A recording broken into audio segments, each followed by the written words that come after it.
not mention to the listener what we're talking about, just to keep How many it penises per somewhat- episode ratio is it? There you go. Yeah. Well, if There's, of course, season 3 of Game of Thrones on HBO that Benjamin Lawrence Sebastian Weage is referring to. it's actually season 5 of Belligerent Beavs Podcast, which is that the season we're on?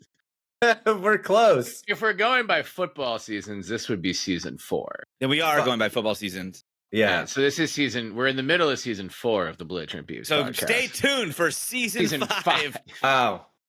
I The feel like penis most episode shows, ratio is Full through the nudity. roof. and it's going to only get better. Just X-rated. Yeah, you can find us on OnlyFans. You gotta make your money somehow in this new college athletics climate.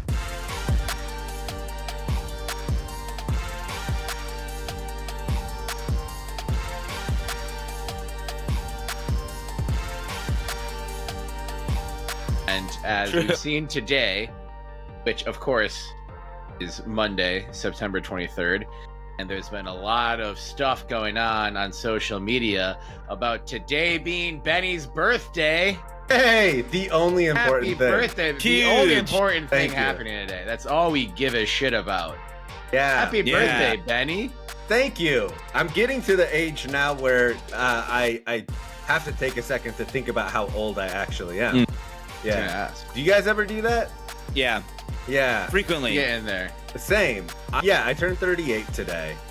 But I feel like I've spent this last year in my head like saying that I'm 38, like thinking that I'm 38. So it's You're like wait. almost like I turned back the clock.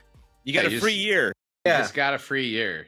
Yeah. Do with it what Good you job. will by I just will. keep making a podcast with your friends about Yeah. the coolest team in all of college athletics, That's the right. Oregon State Beavers. Yep.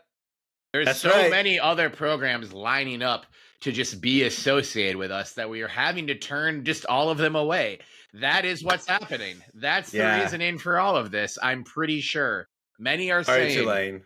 Yeah. we'd All right, love to party with you, Memphis. Tulane, but if we say yes to New Orleans, then that Yeah. whole party has to come in. And there's I wonder if he's still there. The fire marshal in Corvallis was a real stickler back in our Patton? day. Was his last name Patton? So Patton, Jim Patterson, Jim Patton, yeah. General S. Patton.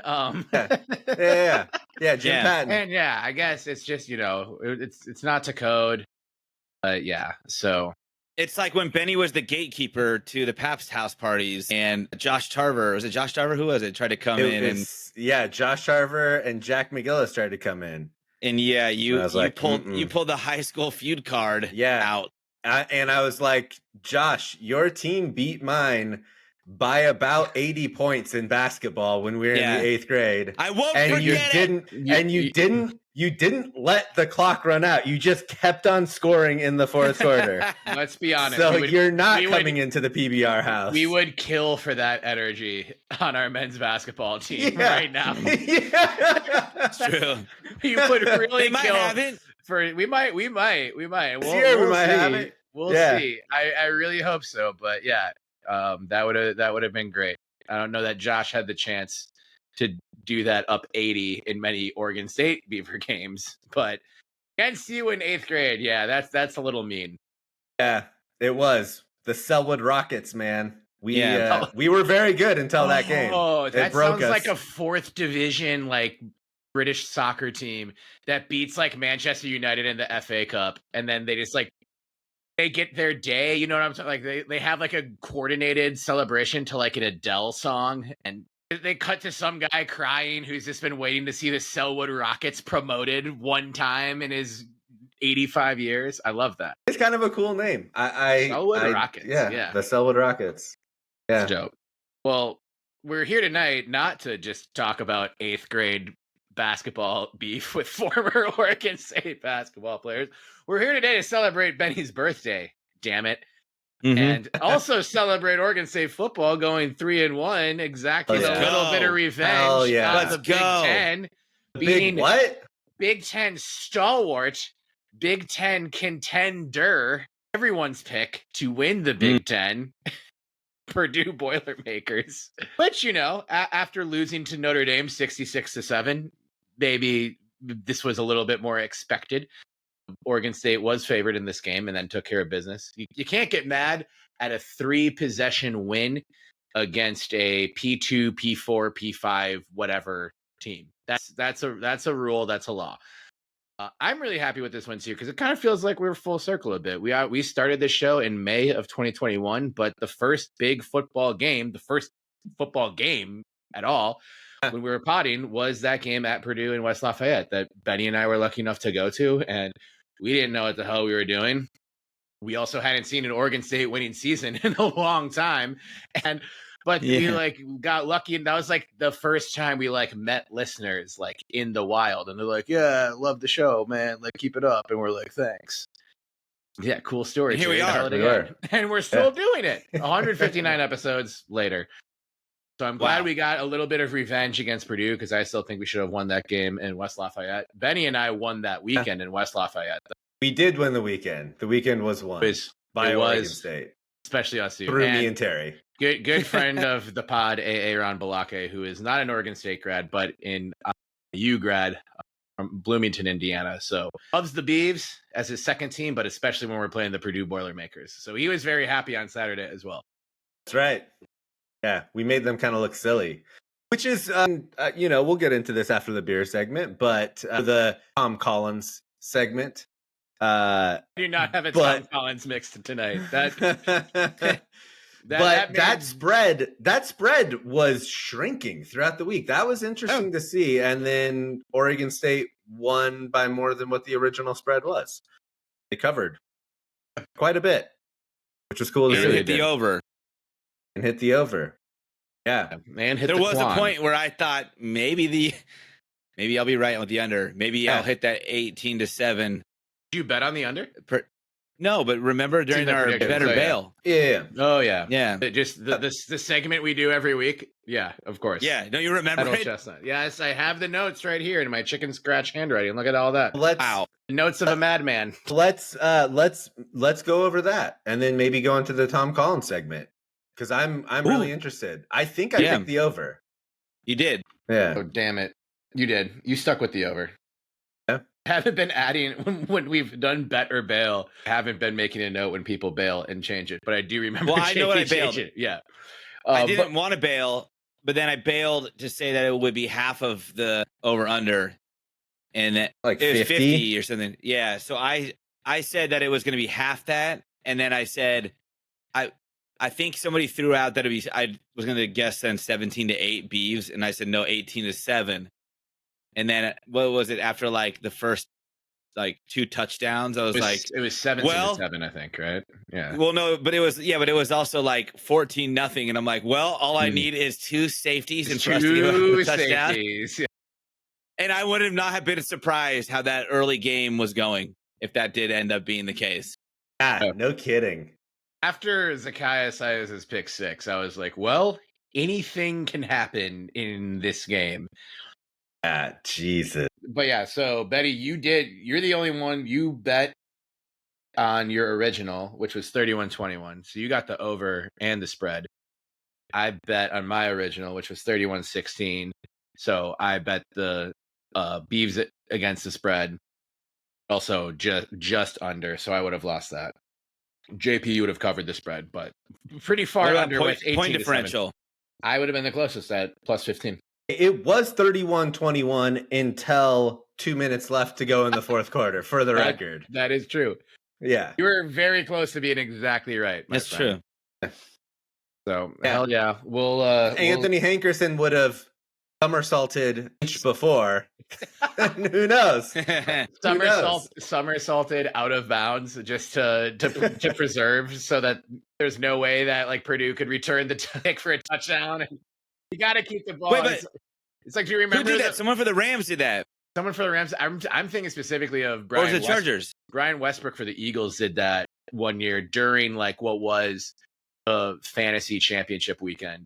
Got to the one and took a knee, and so many Brian Westbrook managers just freaked the fuck out, including my friend Baba Ganoush, who had Brian Westbrook every year for 6 straight years, and I think he lost the championship on that, and just still crying over it. But he went to UW. Westbrook was a stud. Yeah, he was a stud. Westbrook was a stud in a while. He was a fantasy stud for sure. Absolutely. Out of the backfield catching, and he was good. Especially when like PPR really started taking off. Mm-hmm. He was just basically a that's- running back and a receiver. Yeah. Doing both things for them. PPR is new, right? Because really. there's no league now. Well, the only league I know is ours. Yeah. It wasn't the default scoring for a long time for most providers, and then it started to kind of pick up popularity by people who were changing their leagues. And there's still a divide in the fantasy community about it, where it's like, and there's the middle ground of the half people. Right. Yeah, there's so much stuff. Which we could adopt. We would need to add decimal points though in our league, but that's I like whole numbers. That's a conversation. Decimal points gets confusing. It's intimidating. Yeah. It really is. You won by 1/1896 of a point. Good job. We won't have is that it essentially eliminates. I don't even know what we would do with a tie in our league. It happened that one year when Skins and I tied in the championship. I had every tiebreaker, and he got really upset about it. And I still don't think he's totally forgiven me for it. Well, I don't care. Fantasy football I follow the rule book to ruin friendships, and that is you what wouldn't have to worry about that this week with me against JP. Yeah, what happened to your team? This is one of the worst fantasy weeks everywhere. So yours too. I know. This isn't even like half of my normal scoring average. I had such a bad week. Such a bad week. Dude, I don't understand it. And Benny was supposed to like smack me by like 25. Yeah, Jalen. All of a sudden it was like you were projected to get like 88. Yeah. Like, well, Jalen Hurts and Ramondre Stevenson combined for 10 points. So they were projected for like. I believe 50. Ramondre was at 0. So yeah, he was at 0. Yeah. Oh man. Well, and who did I have that week. Went? Somebody I had got nothing, and he had a hot week. The New Orleans receiver, he had a hot couple weeks to start the season. Rashid Shaheed. Rashid Shaheed had 0. He got nothing. I thought he was hurt. I'm like, what the hell? And a little, I was maybe guilty a little bit of homerism. Late in the week, I was like, I really feel like I should be backing up CJ Stroud, and I picked up my guy Sam Darnold, but I still started Stroud, and now it's like, oh, don't start anyone against this Minnesota Vikings defense. I guess I was not prepared for that to be a thing this year, so I will totally sacrifice a fantasy win for a performance like that. So great football weekend overall. Yeah, The crowd looked cool in LA. Yeah. I don't know if you saw the shots of the crowd. The traveling Niner game in LA. Yeah. Yeah. It was like they just wanted to get all the chance. Yeah, it was primary color day in LA, and they were like, ditch your blue and yellow. Bring the other primary color to the game. You know that happens at Rams and Chargers, probably both, like just a ton. But I wasn't at the game in Minneapolis, but just knowing a few friends who were, and just on TV, like the Niner fan base is for sure top 5 in terms of traveling fan bases. And I think so.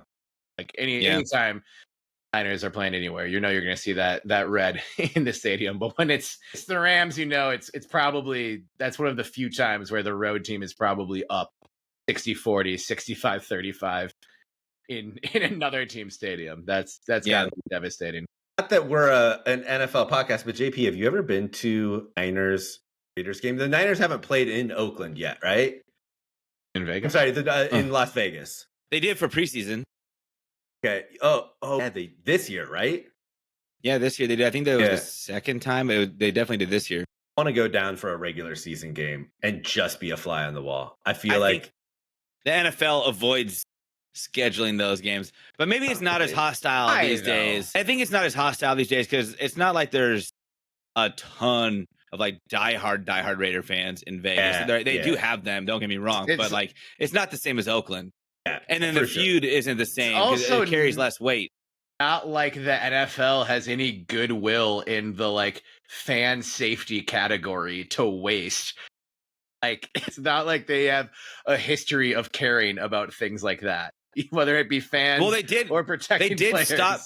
They did stop. They canceled the annual preseason game between the teams like I don't know, 8 years ago or 10 years ago. because of fans fighting in the stands, in the bathrooms, everywhere. So they did actually stop scheduling that game in preseason because of violence at the stadium. Cowards. Meet me in the Bring bathroom. bring it back. Anyway, yes, we do need to move on, but happy birthday, Benny. Did you do anything special Thank you. Yeah. today?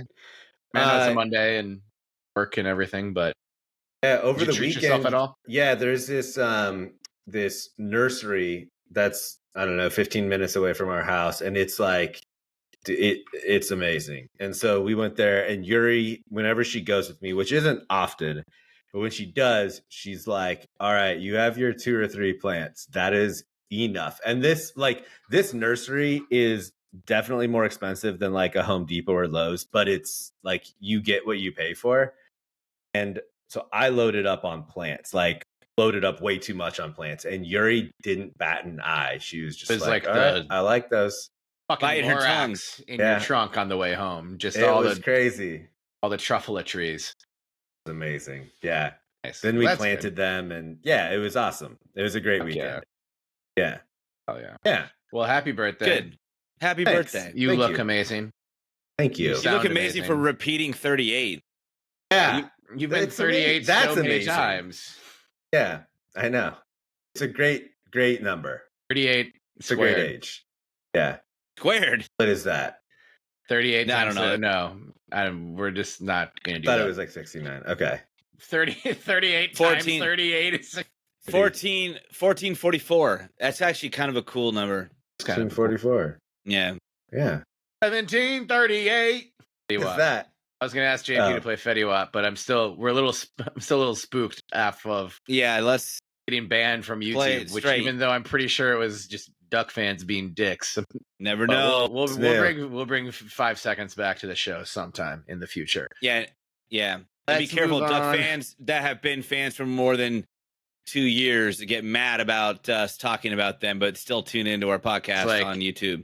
We Keep hating. we Keep tuning in. we run the gamut of, for some reason there's a lot of Duck fans who have found our show on YouTube, and there are 2 types.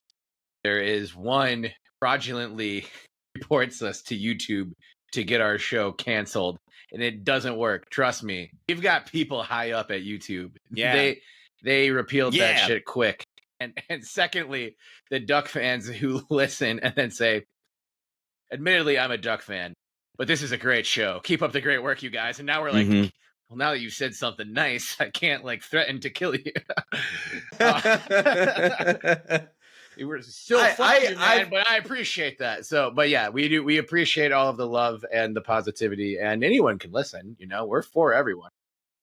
That's why we say recommend this to the Duck fan in your life. They seem to love it. Maybe they just feel really bad for us, and giving us a listen, you know, tickles their heartstrings or whatever. But I don't care. A listener is a listener. Listeners Mhm. are I listening. don't care how they find the show or how they interact with it. Just be a cool person, which is hard to do when you're a Duck fan. But publicly endorsing the show is a great way to do it. So We're just enjoy. not trying to get us banned on Yeah. YouTube. Yeah, Is that also works. a decent way of doing it. That works too. Yeah. Yeah. So let's jump right into the beer segment. I will go first because I have not one, but 2 hams next to me. Not one, but 2 old school Benny koozies. Oh, This one big I bought head, at small Reeser head. last year. This one I bought at Reeser this year. So, you know, that's the audio. I like visual. the Fathead Benny one. I like Yeah. the fact that kind of bleeds off of it a little bit. It's cool. Yeah. It's fun. It's fun. I was in a panic last weekend, 2 weeks ago, whenever we went down for Civil War now, whatever day today is, and I couldn't find any of my koozies. Like none of my Oregon State koozies. I couldn't even find my Belligerent Beavs koozies anywhere. So either I've lost them and we'll have to make some new ones with the new You need new, you do need new logo, logo ones. or really dig around the house to figure out where the heck they ended up. But glad you had some. You had one to share. You didn't even send it to me. Sorry. Terry. I'm a bad friend. I don't know what to say. AP was also panicking for that sunscreen, which came in so handy. And then I didn't even use it. That's why. Yeah. did. If only you could do Yeah. that, like the Hunger Games, where you could like send like your person like a floating robot with like bottled water to save their life. Like I could have done that, like a drone just into research. People like, what's that drone doing? Kill it, shoot it, and all it is doing is bringing a koozie and sunscreen to JP, and potentially saving his life. Have robots there. They do. Yeah. The Beaver bots. Yeah. Yeah, but they were hibernating. It felt like this last weekend. There was no students to deliver to. Yeah, I guess that's probably it. But also, like, I've been there during the summer or like out of session, and I don't know, maybe there's just more people who stay like over breaks or something, and so they still deliver. But there was like none, at all. Same for the Idaho State game. There were none. Yeah, I hope they're still around. I hope so too. I bet love they those are. little guys. Yeah, especially They're with really cute. Especially with AI becoming a really big focus for Oregon State. AI kind of goes hand in hand with robotics, and You can turn them into security and arm them with rifles, and let the AI decide who's innocent or who's guilty. Yeah, and it probably will have nothing to do with the colors green and yellow, if you know. Yeah, maybe not. This is why we could. Why? Hang on. We're not talking about snatching. Belligerent Beavs does not endorse violent robots with guns. Yeah. Unless they're there to protect you. Yes. You know who stops bad guys with guns? Good AI robots with guns. Paul Molina, when you have a camera in his face, will stop you. Yep. Let's just be real. Do you have a beer? I guess I do. I've had this one before. I'm going to open it again. And I had it on Sunday to watch the Niners because the colors are great. But then I also wanted tonight because it's a Freem West Coast IPA. And maybe it's fitting for our discussion later about our clearly West Coast centric conference. But just a good old fashioned Freem. Colors, it's all a Freem. It's a cool game. It was all they need to make a shirt or something like that. Should. Just don't credit Diddy. Yeah. Yikes. People think the Pac-12 had a bad weekend. Right. Yeah. Woo! Yeah. Someone check in on the Kardashians, please.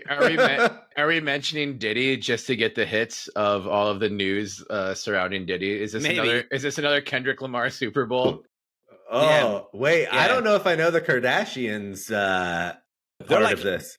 Dude, they're very good friends with Diddy and have had multiple video references of them talking about like hanging out with friends like Diddy. French Montana was like friends with Diddy. Yeah.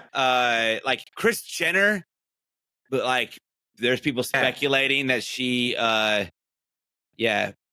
played a madame role in this whole scheme of things. Damn. Really? Yeah. Damn. That's crazy. There's a lot that's going to come out. Kim Kardashian's throwing out cease and desist orders to make sure that those Diddy tapes don't get out. Dude, this is going to be really big. Like it already is, but it's going to be really big. She doesn't have the best track record of keeping tapes on lockdown that she doesn't want to get out. True. Yeah. I feel like this somehow ties back into Reggie Bush kind of made her suing the Pac-12. I bet there's a tape of George Kliakoff and Larry Scott.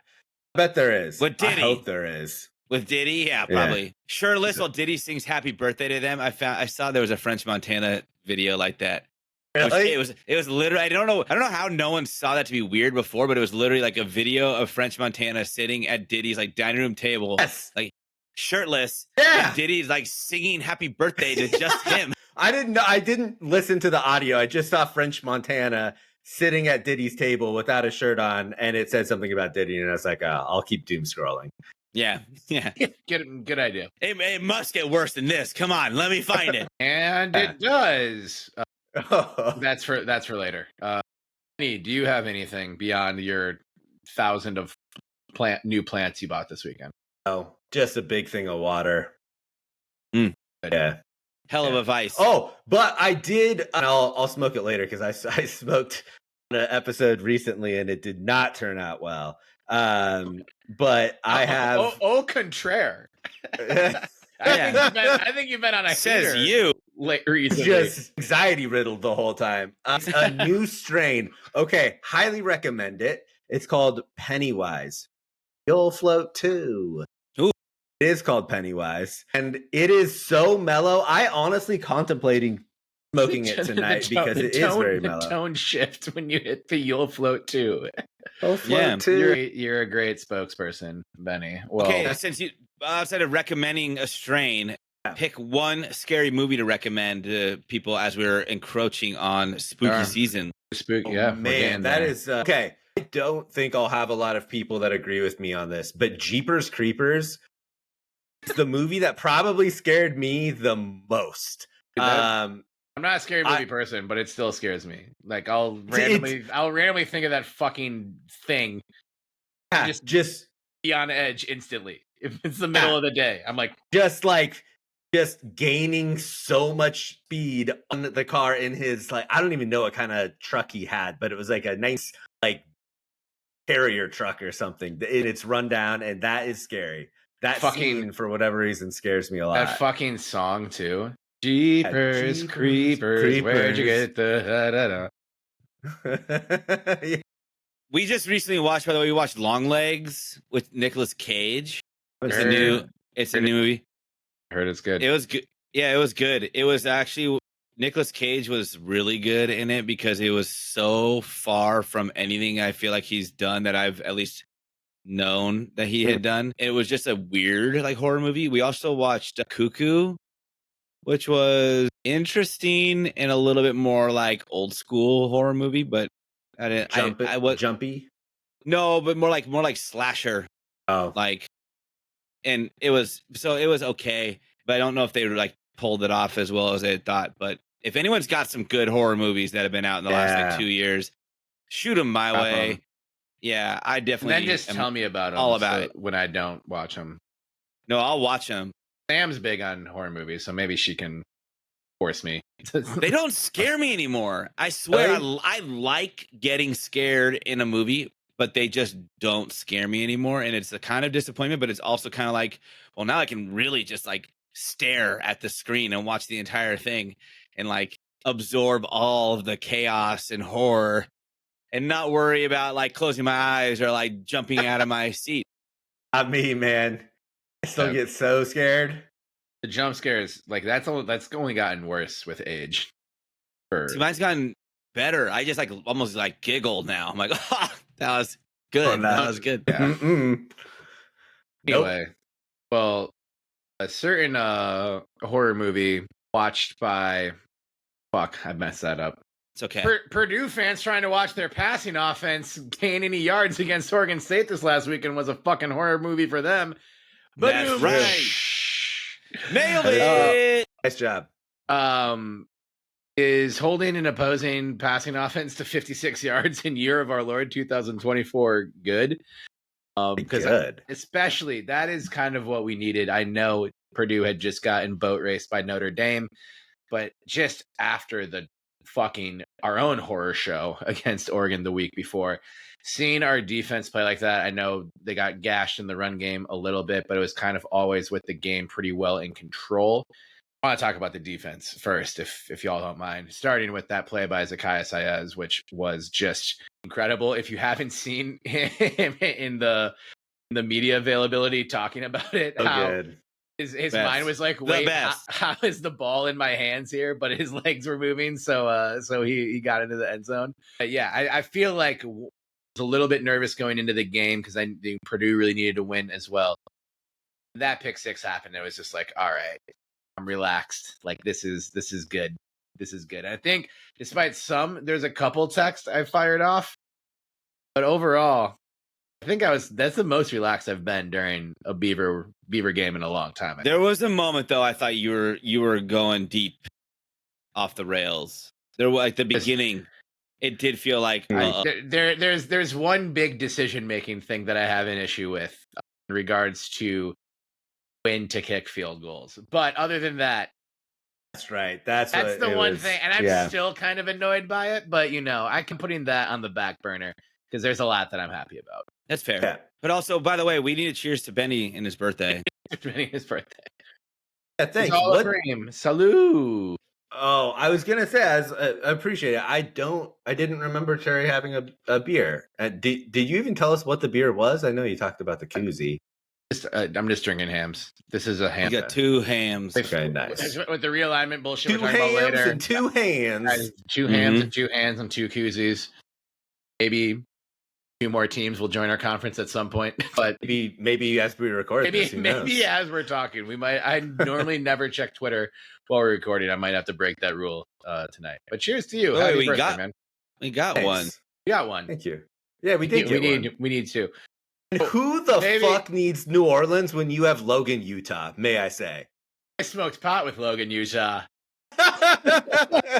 We're not talking realignment yet. Yeah, all right. Get back into the game. Because a big part of this season is, we're missing the forest through the trees if we're not talking about our 3-1 Beavs who are playing their asses off right now and just had a huge game going into the bye week strong with a win over a Big Ten opponent. Eat shit, Big Ten. Yeah. Eat it. Yeah. Eat it. Fucking talk about a G5 league. Pick that white dog shit. Pac-12 has a winning record against the Big Ten, so yeah. Suck our penis ratio, Big Ten. Yeah, and it's a big one. Yeah, and it's getting better. All right, so X's and O's takeaways from the 38-21 victory over the Boilermaker. But it's particularly on the defense. I thought Skylar Thomas was everywhere in this game. Yes. We didn't come away with any sacks, but it felt like we actually got a lot of pressure, and Hudson Card was uncomfortable the entire time. But just defensively, what were some of the most encouraging takeaways from you guys watching this game? I thought that, like, on 3rd and 4th down, Purdue seemed like they had a number of opportunities where it was like 3rd and 3, or, I know they had a couple 4th and short opportunities, and Oregon State seemed like they just were able to get off the field when they needed to get off the field. And they were able to come up with some really, really big stops. There were some great tackles made on those stops too, sort of open field tackles. So that was my big takeaway, is you're able to get the defense off the field and let your offense cook. And I think that did play a big role in the game. We were able to just absolutely destroy in time of possession. And you just saw number 1 in the country in time of possession right now. Right. You saw, I think that was a big key. You saw Purdue's defense definitely wear down in that 4th quarter. So, yeah. Held their offense, and Purdue's offense was 2 of 9 on 3rd down. So pretty good mark right there. Yeah, that checks. Yeah. Yeah, I would say the tenacity on defense just like clearly was ratcheted back up. And that's the kind of energy and activity that this team needs to fuel. The defense fueled the offensive spark.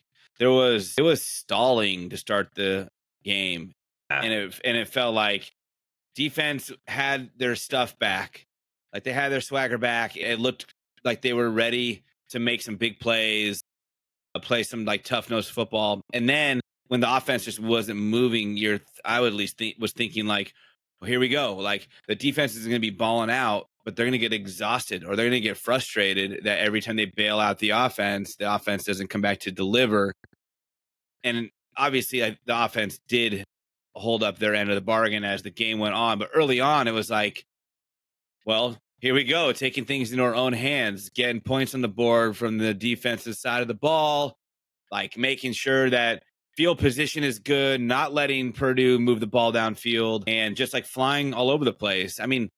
It was day and night difference. And look, a lot of it could be so many factors, but it was day and night difference from the game against Oregon. It felt like the energy of old. It felt like a Trent Bray led team and led defense, just like we had become accustomed to over the last, 18 months. That was something we talked about last week. We're not trying to jump to conclusions or get too doomsday, but the Oregon game still kind of felt like an Anderson era blowout. But the sort of thing we mentioned was, this team had tough early season games a lot, even when they were really good. So is this an Anderson era blowout or one of the Riley era blowouts? And, with the caveat that we'd like to get to a spot where, well, it's never happened, but that's not reality right now.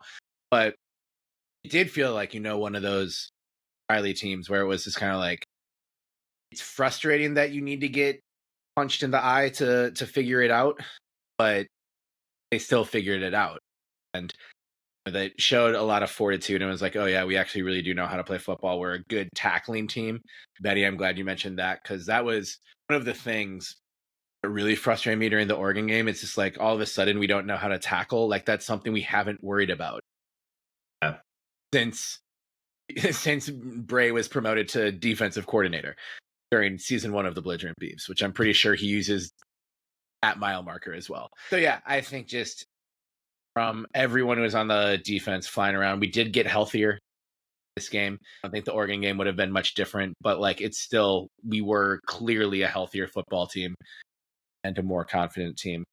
And then, if the defense does get off the field, the offense, even, it's when it's not finding explosive plays, it's still making a lot of right plays and right decisions, not going 3 and out a lot, and made a lot of big third down conversions, and something you love to see. Benny, I know you're excited about this as any, but that option run added to the fold, and just how seamless Giovanni ran it, whether it was Jam or Hank in there. I think both of them had pretty big, chunk runs and big conversions on that. So yeah, can we give it up for Gundy? I mean, honestly, like I know a lot of people were not. Yeah, we were talking. We were frustrated with Gundy the week before, and also maybe this wasn't ready. It's not an easy play to run, but he begged for another level, and we got it in this game.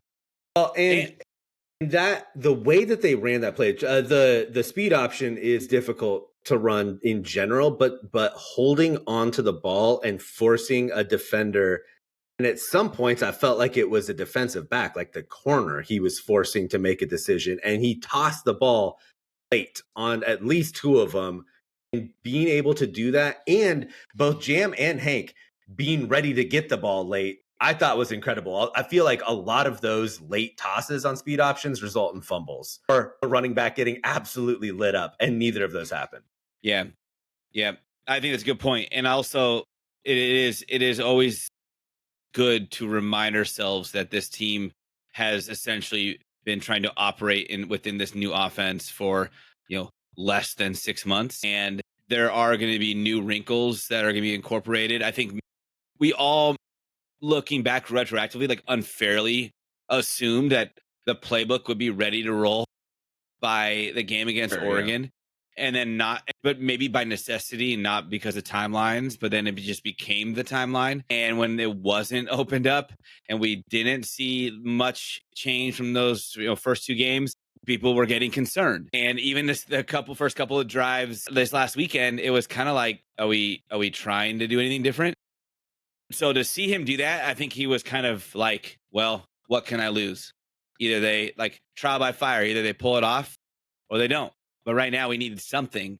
And so that's why I got to hand to him for making, I assume Gundy made a decision on his own to be like, we're going to just run this where it hasn't been perfect, but we're going to start pulling this out of our pocket and see if we can get the offensive side of the ball going. It was pretty dominant, like 137 yards and a touchdown on the ground for Jam, 89-2 for Hank, 66 yards for Giovanni with a couple of big ones and even some shorter ones that converted.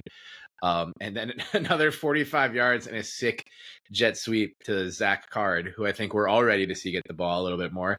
Yes. Gundy, if you do listen to the show, I'm calling for a higher Zach Card usage rate. Trent Walker also had an 8-yard carry on a jet sweep as well. What I think is important to see is when teams play against Oregon State, they know the running backs are going to get the ball.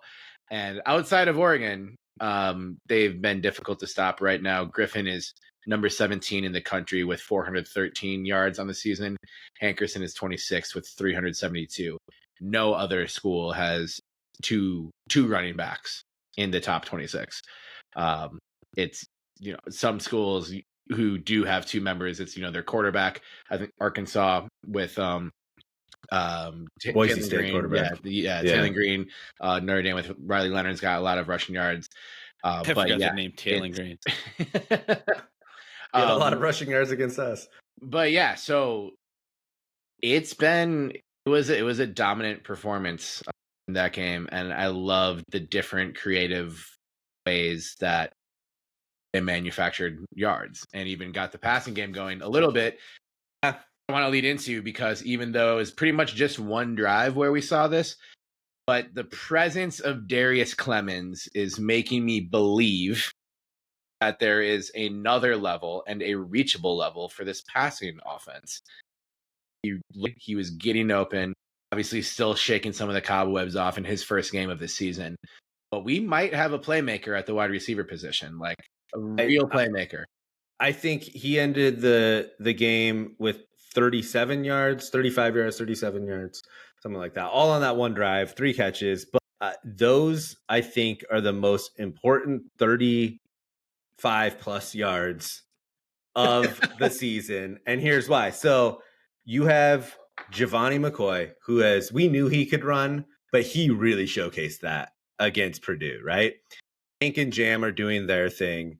You have misdirection with Hard's jet sweep. And God, talk about speed, man. That was crazy. So you have that. He couldn't stop. And now he got the ball.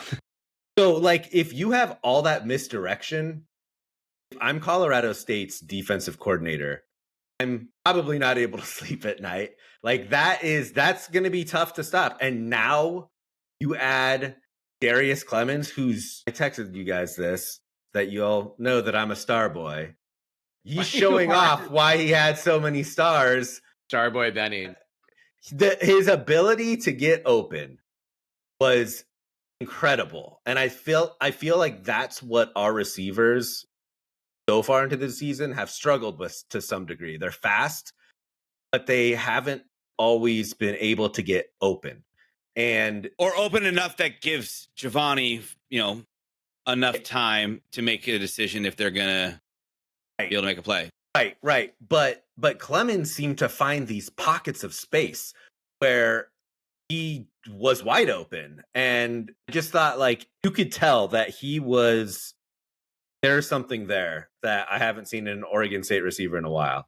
Yeah, and I'm trying to remember where he was lined up on. I think it was his first catch. And he ran along the sideline. I don't know if that was like a corner route or an out route, whatever. But the thing that stood out to me that I don't think I've seen from an Oregon State receiver in at least a decade was his hands when he caught that ball on the sideline.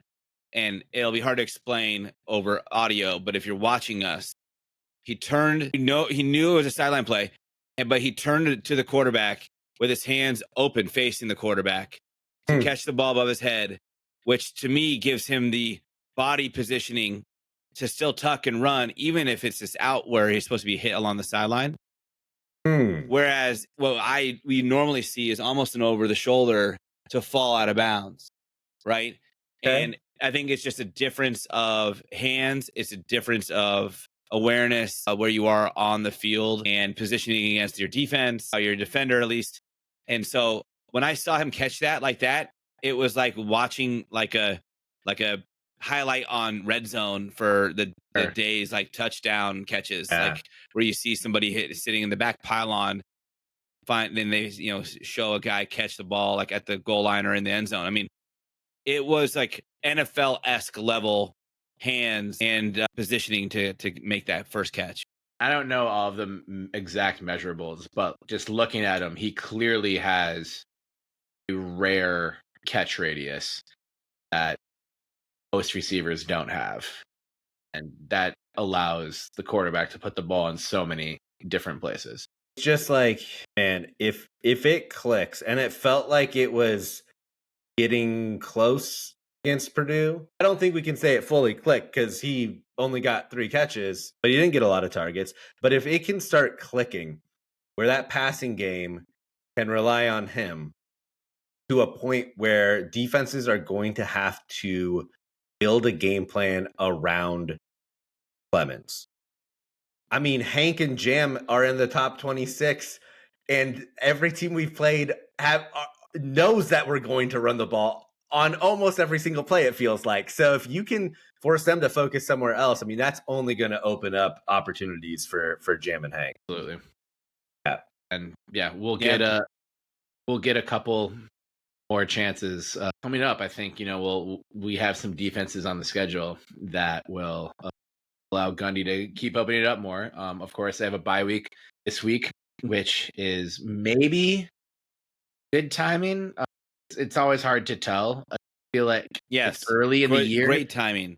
But also, I mean, like, fuck, Agreed. we're a third of the way through the season. I hate feeling like I hate putting that number on there because it's like I want to like just cherish college football being here. But we're a third of the way through the season, so good time for a bye week. Next opponent, Colorado State, comes to Reser. They have a bye week as well, so both sets of coaching staffs will get a lot of time to sink their teeth into the opponent. But yeah, I think maybe they're just trying to ease Clemens in a little bit, and it didn't feel like it was ever in cruise control. But as I mentioned, like I just felt pretty relaxed, and like it was just we know your Purdue's passing offense like isn't going to do shit outside of that one touchdown that Card had to the tight end in the first half. Like that was 35 of the 56 yards on one play. So they really had something, going on. I thought the secondary was great apart from that play. So it was like, all right, yeah, if you're going to come back, like you try to do you want to try to do the 19 runs in a row to come back shit? Like we invented that. Like we wrote that book. You can't use that book against us. I think they just kind of knew. So I mean, it's to their like, credit though, they still were pushing. They were pushing. Plus 250 was awesome on the ground for them. Like their running game really was good. I think I'm trying to pull the number now, but they had like almost 9 yards of carry. Yeah. So that needs to be better for sure. Mm-hmm. That didn't say there weren't areas to grow. Well, I mean, that's the thing where it's like, it's funny that it took them so long to just go with that. We were kind of in protect the lead mode for most of the second half. So that might explain why, like, okay, let's not push Darius too hard because he's, just coming back, and we don't want to. He's going to be an important part of this team the rest of the season. We don't want to risk anything in a game we feel like we can win by, leaning on the run game, and knowing that you have a bye coming up too. So yeah, I think that was smart. But yeah, so not not an A+ for sure, but I think it was an A- victory. You can't be mad about beating a team from the Big Ten on your own field, and I think that was the short of just winning by more points and really unleashing a lot in the pass game. I don't know that there's more. I think maybe a little bit more, like actually just seeing some sacks in the box score would be nice, but I do think we generated pressure. I haven't sunk into the sicko sort of analytics numbers of like pressure rates and like pressures created and things like that. But us being healthier, we're clearly getting into the backfield more. We clearly took the Oregon game as a wake-up call, and I liked the response from it was good response from an effort standpoint. Also, I liked the response from the crowd. It looked like there was a great crowd there engaged. And the stripe out worked. Did work. It worked. Yeah. I'm sure in person it'd be very difficult maybe to see how dense the color blocking looked, on a high level. The CW loved that overhead shot. They went to it like 100 times. Yeah. What was it? Was that a drone? Was that you delivering? They loved it was you delivering my sunscreen. The drone overhead shot. Yeah, just a week too late. They loved that shot, and they also loved ump cam. They kept going to ump cam too. Oh, but I love up cam. Ump cam, it is fun, but once the play starts, it's just chaos. Like you can't really see anything. Well, yeah, they need to be barreling towards the ref down the middle, and then it's like him getting out of the way. So it's just they need to produce it better. Like they need to cut when the video becomes a little too chaotic, or the ball carrier or the receiver or the quarterback gets out of screen. They need the side judge cam, which is just entirely focused on the ump who has the camera that is ump cam. That's how you triple cam and double cam. There was one cam. It was when there was a fumble, I believe, and he was trying to get into the scrum to figure out who had the ball, but his camera just went black because he was like in between so many people, and they kept it on just a black screen for way too long. It's like 5 seconds. I still figured it out. I like the concept of it. It is, yeah. And honestly, like that is what the Pac-12 needs on their broadcast. Be different, like do shit like that. That's cool. Honestly, you compare this. I mean, you guys remember when the Skycam became a real thing? And it wasn't just like a once a season ESPN broadcasting, but it became youngsters like out there. The Skycam wasn't a part of every football game for a long time. Yeah, it took me a long time, even for Oregon State ESPN broadcasts in person, to not like stare at the camera being yanked by their pulley system over the field. Like, whoa, every time it like glided by you. But I would say that the ump cam, if done correctly, or ref cam, whatever they're calling it, is probably better than a sky cam. I get the sky cam was probably to appease people for like, you know, positioning a game in the same way that they see it in like Madden or college football or NCAA football. But like, it didn't really give you anything extra. It just was like another camera angle. Whereas I do feel like that's why like this whole like having a referee cammed up is like the next step, but it's inching closer to the whole thing that people have clamored for a long time. Put a camera like the XFL did, put a camera on a player's helmet. Yeah. It's like the way that Any Given Sunday was shot, where it's just like chaos in the field. And they're like, no, football is violent. We want this player who's getting a concussion in this fictional football game to make it feel like the audience is also getting a concussion. Right. So but that's is Oliver Stone also the director of the CW broadcast? Because that was very Any Given Sunday-esque. And I fucking love that movie. Yeah, I like it. I think keep pushing it. Keep doing what you can, CW. You keep snapping back at anybody on social media that so good. That was juicy. Disrespects the fact that you're in 100% of households in the United States. Even before I saw that TCU was talking shit about the CW, I saw the SMU TCU score, knowing that those two were playing football this weekend. Going into the weekend, knowing that rivalry game was this weekend, and being like, did they play like a preseason basketball game or something? And that's like what I'm seeing on my my sports page. I was like, no, this wasn't a basketball game. They just sucked that much at defense. So yeah, TCU social media admin. I don't know. It's been since you got your ass beat by Georgia in the national championship game, there hasn't been a lot to talk shit about. So yeah, maybe give the CW a break and learn how to identify a cowardly crossing route before you shoot that mouth off. Horrible. Anything else you guys want to make sure we talk about on the Purdue game? Not on the Purdue game. I'll save my negativity because it's not a big deal. It's not a big deal, no. And I think we need more of a sample size in the kicking game. But so you asked the question: is this bye coming at the right time? And I think it is. It's really interesting how Oregon State's schedule is lined up. You have 4 games, bye, 4 games, another bye, and then ending the season with 4 games. But I feel like it's really easy to dissect the season into thirds, right? Chapters, and I would say, periods, like hockey. And I would say that that's ever been made on the Belligerent Beavs. It is. Yeah. I Welcome think to the show, to the sport of hockey. I think the first group of games went well. Obviously, the Oregon game being the anomaly, but I thought that the team really has sort of discovered or is in the midst of discovering their identity right now. And so I think you end on a high note with that Purdue game. You're feeling good. And Oregon State should be feeling good about themselves. And you get to prepare for a slate of 4 games that really should get this team excited, right? I tweeted this today, and I stand by it, that if you go anything less than 3-1, it would be a disappointment. And I think that's a testament to how this team's played in the first 4 games. expectations are high. They are what they were at the beginning of the season. I think a lot of people sort of stumbled on those expectations or were second guessing themselves after the Oregon game. But I think the expectations probably are where they were preseason. And so you have the opportunity here with Colorado State, then you have Nevada at Nevada, UNLV at home, and Cal on the road. Which game are People you are most talking worried about of those four? Cal on the road.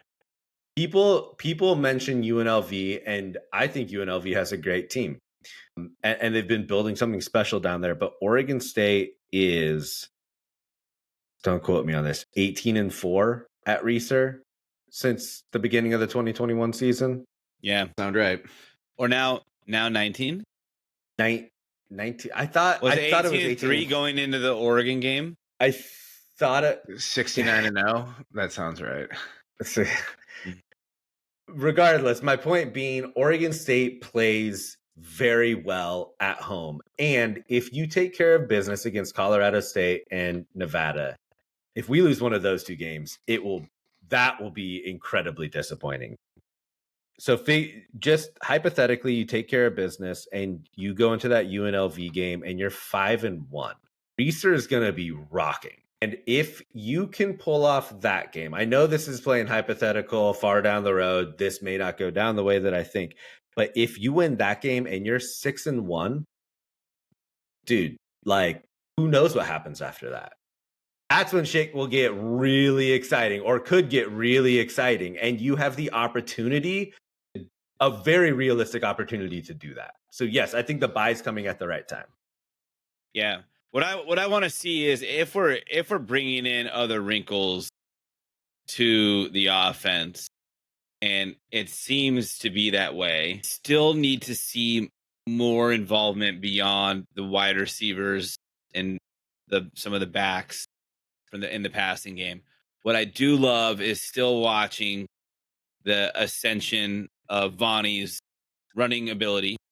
I think that it's now, a well-known threat that he could take off and make a play with his legs when needed or when by design. But his yards per attempt, his completion percentage has been coming down over the last 4 games. Maybe that's just the way that we're positioning our offense, and I don't know for sure. But what I do know is like the targets per, or the total targets per receiver has not been very high unless your name is Trent Walker. Yeah. And we need to see the tight ends get involved. I think we know that Jermaine Terry, I talked about this last week, but I think we know Jermaine Terry is a fairly decent receiving tight end threat. I know that we know that Caulfield can make a catch here and there and tumble for some extra yards when necessary. Gabe Milborn with the great onside kick recovery. Yeah. I mean, nice set of hands. I just think if we can't get that receiving group as part of the threat on offense, that at some point we will have a tough game in a game that we should win. And it's not that to say like these guys have to all of a sudden be like all Americans and like that we need Vonnie to start throwing 300 yards. I don't care if we throw for under 200 a game. That's fine. If he's completing 60 plus, 65% plus, but he's getting everybody involved, then that's a big, that's going to be a huge help to ensure that our running game can continue to do what it's doing. Like, I just am worried that if we don't, we're going to end up with the flip side of the Civil War's 19 straight runs, where it's going to be every time we run it, because that's what we're trying to do to move the ball, because they're stopping the receivers. The receivers have a tough game. We have no one else to get to. Like, it's just going to come back to bite us. And somebody might pull that off well, and the timing might be right with whoever's struggling. But if we have the bye week, that's what we need to work on. Obviously, rushing game is great. Vonnie's showing he can do that too, and mix it in with those option plays, which will be awesome to continue to watch. We can run the jet sweeps, fly sweeps, whatever. We know we've got speed in the wide receiver position. but we need to stretch the field. And I don't care if we're just sending all of the receivers straight downfield, going 50 yards deep on a streak, and then we've got 2 tight ends curling underneath. Like, do something to get them the ball. Do something to make the defense feel like I don't want to get beat behind me, but if they're not throwing deep, I know I can sit with these guys, or I know they're going to throw deep. I can't sit with these guys, but they're not going to throw these tight ends anyways, and then catch them by surprise. Like, we just have to get that part of the offense going. And related to sort of opening things up, not necessarily tight ends, but I wonder if we're going to start seeing Jam and Hank on the field at the same time, like in a split back formation, because you saw so much misdirection this game. I would love. Or Wildcat. Or Wildcat, yeah. With Giovanni as a receiver, just to keep the defense on edge. Handoff on the reverse, throwing a dump off to Jermaine Terry in the flats for a gain of 6. How happy would that make all of us? We all lose our minds. Yeah. Best check down ever. Yeah. If that happens, we don't need to throw to a tight end ever again for the rest of the season. Gundy, shut up. Gundy, I need the play that starts with Hank to Giovanni to Terry to force a 2nd and 4. That's the football nerdery that I need in my life. I don't know. What game are you guys most nervous about this upcoming slate of 4 games? Because the next slate is real scary. Yeah, the next slate. Yeah, but I mean, UNLV's looked great. Cal is dangerous. You know, Fernando's been playing well at quarterback for them, and Ott's obviously a great running back. And just weird shit happens at Cal, even though we've been strong. We never lose where, though? Strawberry Canyon. Strawberry Canyon. Shout out Alexis. Shout out Mike Riley, too. Yeah. Right. Quote Alexis starting to quote Mike Riley. You miss 100% of the shots you don't take. Wayne Gretzky, Michael Scott. 2 hockey My echo even chimed in the same episode. Just to be different, I'll say UNLV at home.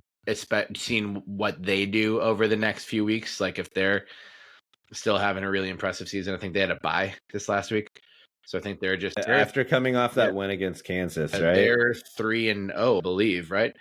They're 3. They are 3-0. So they have before that they have Fresno State, Syracuse, and at Utah State. So if they're 6-0 coming to Reeser on October 19th, that'll be one to watch for sure. And yeah, that's a good program down there in Las Vegas, and I think I'll probably say a little bit more about them later on in this episode. That being said, Colorado State and Nevada have put some good tape on, so like these aren't cakewalks by any means. Yeah, just a caveat with Nevada. UNLV. You think Nevada? Well, that's what I predicted, and now I do think with this, I mean, inexperienced collective team, this is our first road game. It'll be our first road game in over a month. Yeah, that's a good point. And with the road woes and everything else that's happening between these two conferences, I could see it. And I think Nevada could come out punching. They could be the Oregon State in this game. I'm more worried about that, I think, than Cal. We know what we're getting at Cal. Yeah. No fans. Yeah. A sketchy team when it comes to actually producing up to the talent level. At the game, but a lot of them talking shit on Twitter. A lot of them talking shit on Twitter. They call themselves the Calgorithm. Yeah, which I think is cute. It's cute because none of them understand probably what algorithm actually is. They just got into Berkeley. Right. They got. Still, as far as online nicknames go, Calgorithm's okay, but you should still go to a fucking game or two. Calgorithm. But yeah, that's ChatGPT. That's what makes it weird though, too, that it's like you're on the road, it's just like kind of an empty stadium. Like that can kind of feel like its own eeriness. Like there'll be a good amount of Beaver fans there too, but not enough to like hide the like sections and sections of empty bleachers, which just feels weird. You imagine being a fan? It's an open bowl, though. Like it feels like a practice facility. If there's no one there making noise, it's like you just have like atmospheric sound. Like it's not going to be, which is weird. That eerie. No, I don't know. Like, I mean, we're like, I get it. weird If shit your happens like play that. calling or your coach's voice is echoing off of what's supposed to be like sound retention seating Sure. and pushing whatever whatever call back out to you on the field as they're screaming out loud, like, yeah, I get that. That's kind of eerie. You're like, you hear them say it, then it echoes and comes back. But like, this is just like feeding the atmosphere. Like, it just like opens up and goes. Like, there's if there's no sound, there's no sound, and it'll be like practicing like at Porto. Like, I don't think it's gonna be like a big deal if it's quiet there. Imagine if you were the fan of the team that was like, our home field advantage is how quiet we Just ask eerie. Ask anyone who Eerie goes. for the other team. Ask anyone who goes to Stanford. It's basically what they've been trying for the last fucking 20 years. Anyway, yeah. Okay, caveat to that UNLV game. UNLV is 3-0, but their big win was against Kansas, right? They were ranked 23 at the time. Kansas is not looking good. Yeah, They're 1-3. they are. They're supposed to be damn good this year. They were. So, but I don't think that means UNLV is not good. Just I think they're good. All four of those games, they better be showing up for and taken seriously. Only other, we've talked a lot about the schedule. I know we had a long conversation in Corvallis a couple of weeks ago, Benny.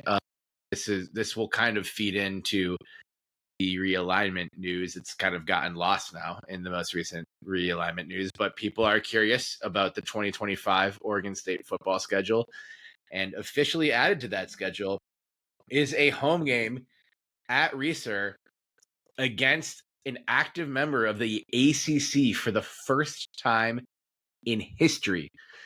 shit. The Wake Forest Demon Deacons are coming to Corvallis, baby, and for a date that's currently TBA. But yes, no one has played at Reser or in Corvallis as an active member of the ACC. I think there have been teams who have either joined later or left or whatever, but no one has made that trip and played in Corvallis while being an active member of the ACC. This is a home and home. Oregon State will play Wake Forest in Winston-Salem, North Carolina in 2029, and I will see you there, Benny. Oh yeah, I'm definitely going to that game. That is a beautiful part of the country. It's never too early to think about road trips and away games. I'll probably spend some more time on bschedules.com, which is my authority. What is that? It's just a great website that just can go up to, they just update very fast. Up to 2031 is what they have. So like the 2029 Oregon State future football games. schedule. Yeah. So like what we've already agreed to at Wake Forest, which is of course TBA, but 2029 we open with Sacramento State in Corvallis. That's never gone wrong, right? And also San Jose State. So yeah. Also, we got some good non-con games coming up. If you are curious about seasons. The entire, so the 2025, we have 7 games locked in. There was a previously agreed upon game with Portland State that I believe is being flexed. I don't know that we've bought them out of it yet, but we're playing Cal in Corvallis on August 30th. And I think that'll be week 1, not week 0. I think week 0 will be the week before. Wait, doesn't the Wake game Wake is still TBA. override? Wake is still TBA. I think they're supposed. But they might. So they're supposed to override that PSU game. The PSU game. Wake has the PSU game doesn't have a date on it. The PSU game is like no longer showing up on schedules, but I haven't seen any information that we've bought them out of it. No, but I think that's they got out of it for some other game. And then we were replacing it. There was an agreement or what, but I'm pretty sure we're replacing that game with the Wake game. Yeah. But as it stands right now, it's Cal on August 30th, Fresno State also at Reser on September 6th, at Texas Tech on September 13th. See you there, Benny. At Oregon on September 20th, Houston at home on September 27th, and at Washington State and Wake Forest at home are both still TBA. So that is 7 total of 7 games on the schedule for 20. If you are trying to keep track or keep count at home. So piecing the rest Is of it that 2020? Is it 2026 when we start our home and home with Ole Miss? With Old Miss? Old Miss, no, Yeah. Old Miss is a little bit further down the line. Hold on, I'll find it. We're at Houston, and we open the season at Houston 2026. I'll see you there, Benny. Wait, I think Ole Miss is 26 and 30, right? Yeah, it's like spread apart for sure. Not 26. It's at Ole Miss is 27. 27. Oh, 27. Oxford. This is September 18th. See you there, Benny. And then I think 2030 is when they come to Corvallis. Let me just update this. See 2030. Show me. Yep, Ole Miss at Research Stadium to open the 2030 Are you the keeper season. of the schedule? How come you're updating things over there? Looking at fbschedules.com, which has what? Yeah, right. All of the games that have been agreed You're in the to. CMS section of it, and everyone just follows whatever. I mean, imagine if you just started this website and it'd just be like it became like Bible of what the schedules are going to be. Like no one really kept track, but it was like, what does fbschedules.com say? And you could just like make up your you can just make up whatever schedule you want. They could do that. 2030 is also when that Kansas State road game will be. So right now the 2030 schedule is Ole Miss at San Jose State and at Kansas State. That could be fun. You should go to San Jose State and take over their little like grass beach. I do want to see a game at San Jose State. I was so curious after watching that game on TV last year. That was a weird setup that they have. Well, they cut out all the side. That was bleachers. It looks kind of fun. It was a mirrored part of the bowl, and they were just like, let's just cut it out. And I mean, the idea, I guess, was the whole thing that's gone on college football of like plazas and like clear lines of sight of the field from the concourse. You might say a terrace. Yeah, I mean, the terrace is very well done because of its location, its size, its amenities, and the fact there's still seating there. And it's also an area that's like not really impactful of seating potential. Sure. Like it never was. I mean, I'm no disrespect to the season ticket holders that were in the north end zone, but it's always been 20 rows of bleachers. Yeah, you're not making a huge sacrifice for sure. Yeah. But they just tore out like an entire like section of their stadium to put like a grass knoll. San Jose State also have a dude who's just like dressed as a banana. That's them, right? They have a banana guy. Probably. Anyway, if a San Jose State fan, banana guy. I watched a lot of San Jose State football on Friday when they were playing at Wazoo. Oh shit! What a good game. That was such a good game. 6 hours of San Jose State football because of how long that game went. That was a lot of fun. But as much as I throw a lot of disrespect towards San Jose State as somebody from the Bay Area, I just hate on pretty much every Bay Area football program that's a collegiate football program. But man, they fought. They fought. That's a good team. Most of what I've seen shots of their stadium, they have more fans than Stanford and Cal do. Let's see the Calgorithm calculate that. Oh, it's much smaller than like the Memorial Stadium or Stanford Stadium. Hey. Well, I guess not Stanford Stadium. But Stanford Stadium is a lot smaller these days. There are people in it though, which is more than I can say for Calford. And they kick off our last slate of 4 games. Your ivory towers are nice, but whatever. Cal and Stanford. I smoked pot with Cal Stanford. Yeah. And Stanford. Callan Stanford. What a dude. They'll float too. Anyways. Speaking of float. Yeah, speaking of float. Staying afloat. Yes. Great segue. Of staying afloat, realignment news coming out of the Pac-12 today. They're all coming. They're all coming. And when I say they are all and coming, mean Utah State has accepted the Pac-12's offer for membership. That is at least what it appears to be as of now. We are play for you guys. We're talking on Monday, September 23rd. They're trying to beat at perfect the beginning. timing. Remix. It is 9:26 p.m. Pacific time, and it was announced today that Memphis, Tulane, South Florida, and UTSA were all committing to stay members of the American Athletic Conference. My first response to that is, where have we heard similar language like that before? But what it does mean is they are not joining the Pac-12, at least not today.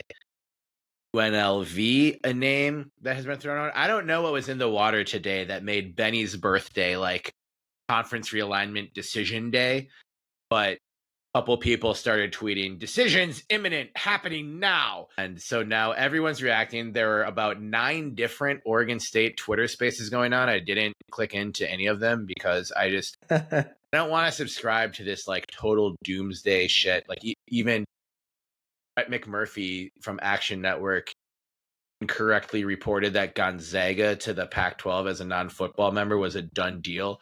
Apparently, at the moment, there are talks between Gonzaga and the Pac-12, but nothing has been offered or accepted. That's Gonzaga is still a potential, which I still think would be a coup for a lot of things. But I want to tell everyone is to calm the fuck down. Yes. Stop updating Twitter constantly. I know we all want to know. We want to know. I want to know. I don't think Utah State really moves the needle much other than in the direction that, hey, you do need to have 8 teams at some point. And right now there's 6. Utah State is a team at a school with a campus. And also, before you talk too much shit, and a football team beat us in the Jimmy Kimmel LA Bowl. Yeah. In the first season of the Belligerent Beavs podcast. It was the worst. They weren't as good on Jimmy Kimmel, though. They weren't. We were better on Jimmy Kimmel. We were better. But as I mentioned, Jack Hammer stole the show. With Logan, Utah. Logan, Utah, great action hero name. As Johnny Utah. Keanu Reeves, brilliantly portrayed by the great Keanu Reeves, Johnny Utah. And Johnny Tsunami. Yeah. Logan, Utah is the home of Prodigy Brewing Company. Prodigy of Mobb Deep is who it's named after, I'm pretty sure. So there is a brewery there. I know there's always these rumors that like there is no alcohol in Utah, and you False. immediately It's just 4% alcohol. get converted to Mormonism. But you know what? As Benny mentioned, he's 38, and he thought for the whole last year he's 38. I think we're just fine with 4% beers. I don't know that we need more percent than that. I just want to have a few cold ones with my friends with a beautiful backdrop. I want to have a lot of them with my friends and have them be 4% so I can have a lot of them. Then it's just like drinking water. It's great. I love it. That's how the Irish do it. Utah, the Ireland of the Mountain West, I guess. Yeah. And now of the Pac-12. Weren't they the ones that were throwing mustard on the field? Bottles of mustard? It was Tennessee, I'm pretty sure. Yeah. Maybe, was it? That's maybe happened a lot before.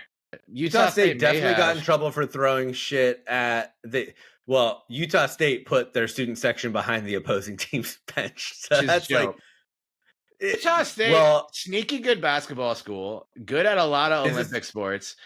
It's like it's not a bad ad. It's not as bad of an ad as what it seemed like at the beginning. That's by the way, it was Tennessee. Remember they threw it at Lane Kiffin. When Lane Kiffin hit came Lane back Kiffin. So it's like, why is someone bringing their own mustard into a game? And someone was like, well, if you rinse out a mustard bottle, it's a non-detectable flask to bring into a game. And I'm like, they sell plastic flasks. You don't need to have mustard tinged like Jim Beam just to be able to get through security. Tennessee. I would drink it if it was mustard tinged. That sounds good. I do like mustard and I do like whiskey, but I haven't had them together. But anyway. Start a new enterprise. Belligerent Beavs whiskey. It's mustard infused Belligerent whiskey. Beavs mustard whiskey. Or whiskey infused mustard. Pick up your bottle today at Prodigy Brewing in Logan, Utah. It's the only place you can get it. Yeah. Niche guerrilla marketing. But so anyway, I know the day started. Well, the days did not start with me being like realignment news today, as this shit sort of always seems to just like come out of nowhere. And then like 6 different journalists are like, yeah, today is the day where people are making decisions. So yeah, not like thrilled right now, but UNLV is still in play. still not the worst thing in the It world. may be more in play than they were 24 hours ago. Right, so. because there is rumors that San Jose State was also involved in being invited to the Pac-12, and they said no.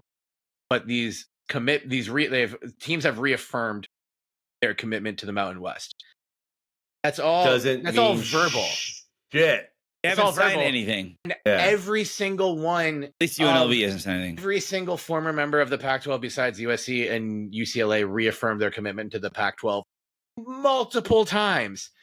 Yeah, So we've been down this road. I think the American schools are probably out of the question for now based on the information that's been made available to us. But would anyone be surprised if a week from now Memphis was like, "Oh, just kidding, we're going to go to the Pac-12"? Because apparently our offer was not dog a week shit. from now. Well, I don't think there was ever an intention to be a coast to coast conference. I mean, how do you walk back all the talk, the statements, everything? Because the talk doesn't mean anything. But it does when you're trying to set precedents on rebuilding a conference in this modern era.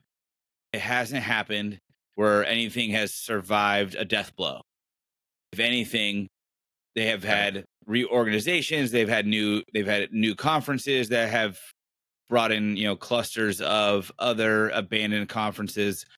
But the change of the tide was really, now you lose regionality. Now you lose your local rivalries, and it did seem like from the jump that Oregon State and Washington State wanted to preserve regionality. They wanted to preserve, the burden of travel and the mental tax that can take on a student athlete. They wanted to preserve families and friends to be able to come and easily see their athletes play and perform. And as much as I would have loved to have, especially Tulane, as somebody who had his last pre first child hurrah in New Orleans, Great place to do it. I would, and it was not by design, but that's how it ended up happening, and I had a great time nonetheless. But I would have loved to have added them in Memphis. All I hear, I've never been, but all I hear is great things. So as a road fan of to go to those games, I would have loved it. And do they bring that much more to the table than anything that's left out there that would still in consideration? I don't know. I honestly don't. But why would our conference? I'm still struck by the idea that our conference would abandon the idea of regionality and localization of a West Coast conference, which is sorely lacking before it became a conference. Before it was officially a conference, to just be like, you know what? Yeah, we're at 6. We need 8. We're going to the East Coast. I just it didn't really make sense, but the pipe dream felt fun, and it felt like a step up. And I think what a lot of fans have felt today with their disappointment, and I get it, but also why are you measuring your excitement on us bringing in East Coast schools to a conference of 6? Here's the counter to that. Then just reverse merger with the Mountain West and don't deal with all this nastiness that's going on between the two conferences. Because don't think just taking the top, because there's not going to be other teams that are better than who they're not going to take from the bottom. It gives us the benefit of the doubt that it looks like we made effort. But I don't think that counts for much. We're at the point where perception doesn't really do anything, because anyone outside of the Pac-12 thinks it's a dead conference and doesn't mean shit. Well, and everyone outside the Pac-12 disregards, other than maybe AAC and Mountain West, disregards anything that's not SEC and Big Ten, maybe Big 12. And there was an ACC. easier path than what is currently happening. But there's no inventory. That's the problem. There's no inventory. So what move were we actually going to do? And I don't think that moving, it's either you have slim pickings, no offense to these universities. We have slim pickings of who might make a jump to complete your conference, or you walk back everything you said about the well-being of student athletes of a West Coast conference. They've publicly stated this. It's not a school. This is a conference.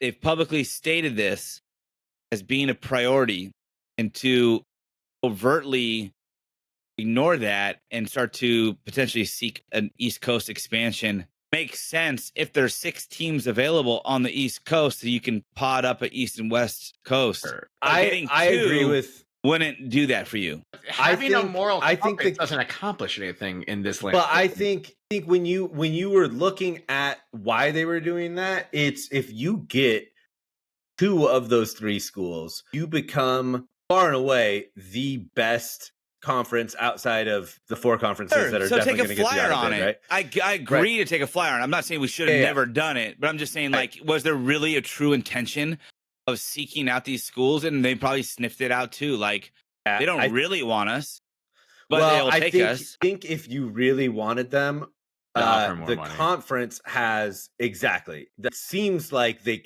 kind of got lowballed.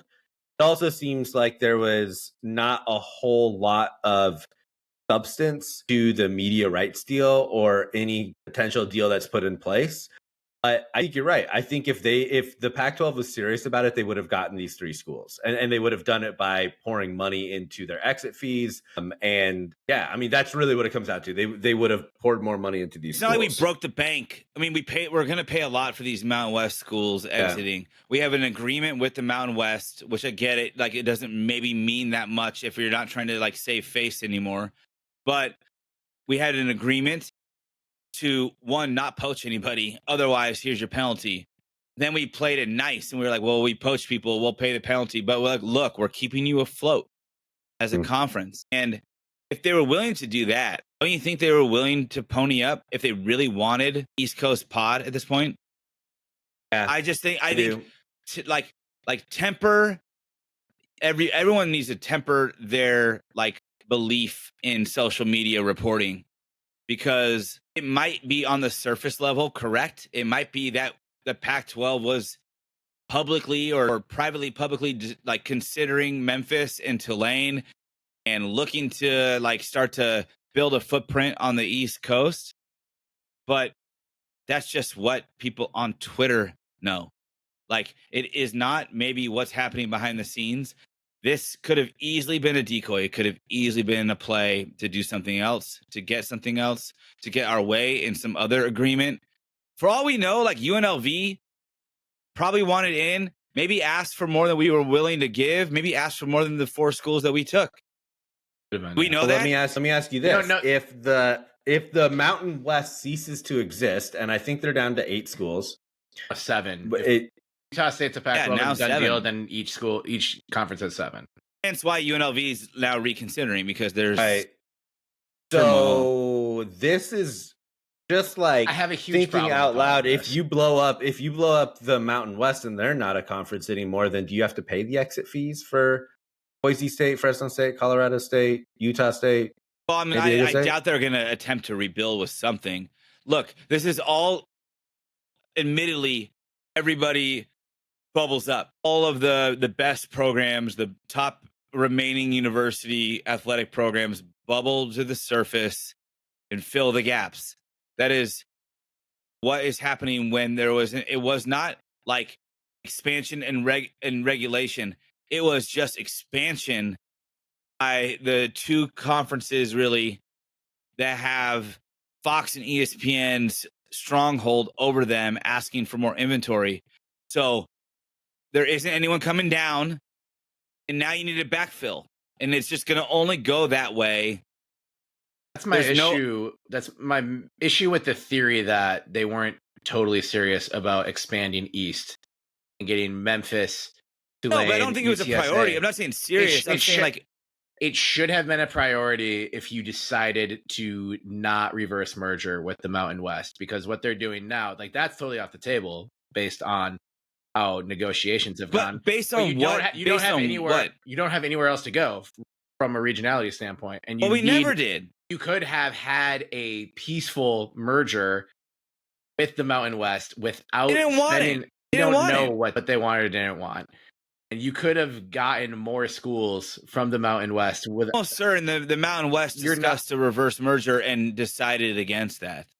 I think we were playing hardball, but you could have easily come to an agreement that didn't include taking your 4 biggest guns off of the board from the Mountain West to give the Pac-12 6, still incomplete. That seems to me a pretty big miscalculation, because the Pac-12 should have known, if these 3 to 4 American schools say no, that you don't have anywhere else to really pick from but the rest of the Mountain West for your football schools. But like, maybe that was is 9 schools of entire like Mountain West better than just doing the reverse merger where you wouldn't have had to pay exit fees? No, principally no, because you're leaving. You're going to leave out New Mexico State. You're going to leave out State's not Hawaii. In the Mountain West.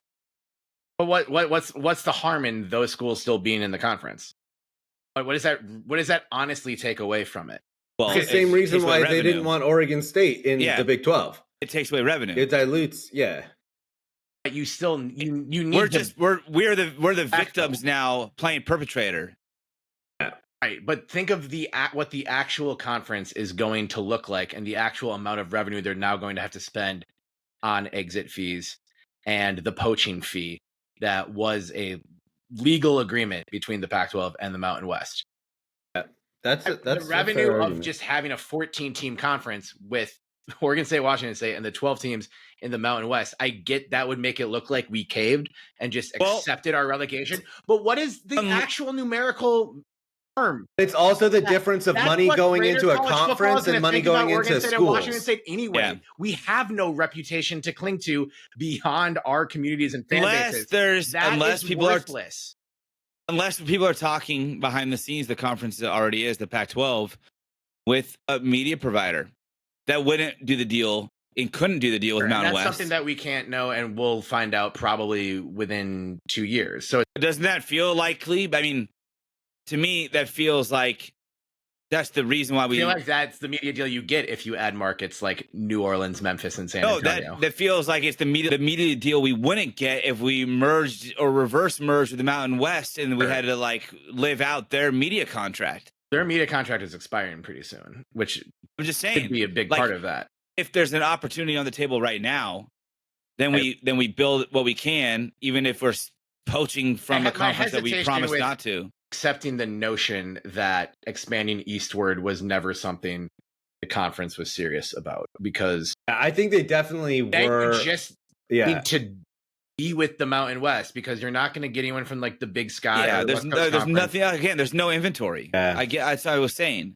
So I'm trying to argue both sides. I get it all, but it's interesting they're in an interesting predicament right now, because if we've learned anything from what we've seen from the parties involved with the Pac-12, it's to expect the unexpected. And right now, I agree. It looks like there's not really anywhere else to turn except to try to break up the Mountain West and maybe get Air Force, maybe get UNLV, right? Pick off some of the other cream of the crop, or the cream of the crop of what's left. But who knows what their strategy is? I mean, they Memphis and Tulane sort of came out of nowhere. I mean, it made sense, but it definitely came out of nowhere.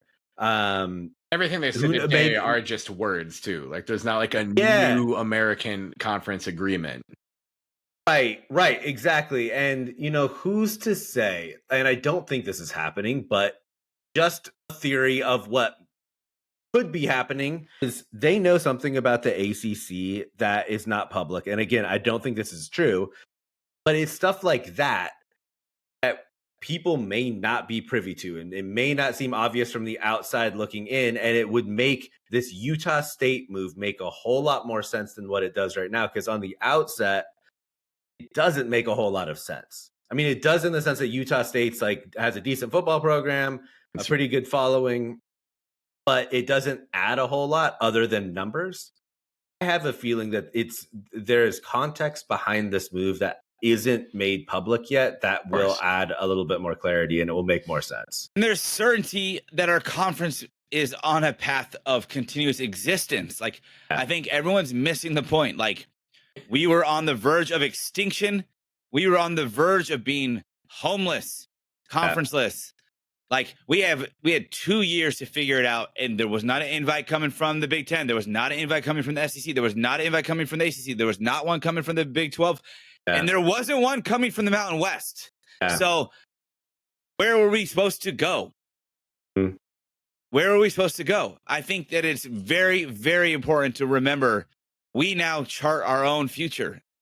Like, I don't care if we bring in the exact same money as a media deal as the Mountain West. I don't care if our competition for the time being is viewed as essentially equivalent of merging into the Mountain West. Have survived the death of our conference and kept it alive.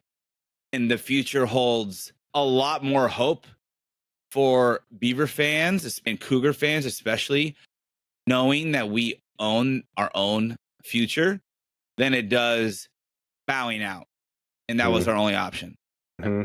Yeah. And that was something that wasn't necessarily true 3 weeks ago, before we knew the other 4 schools that were coming to make it the 6-pack.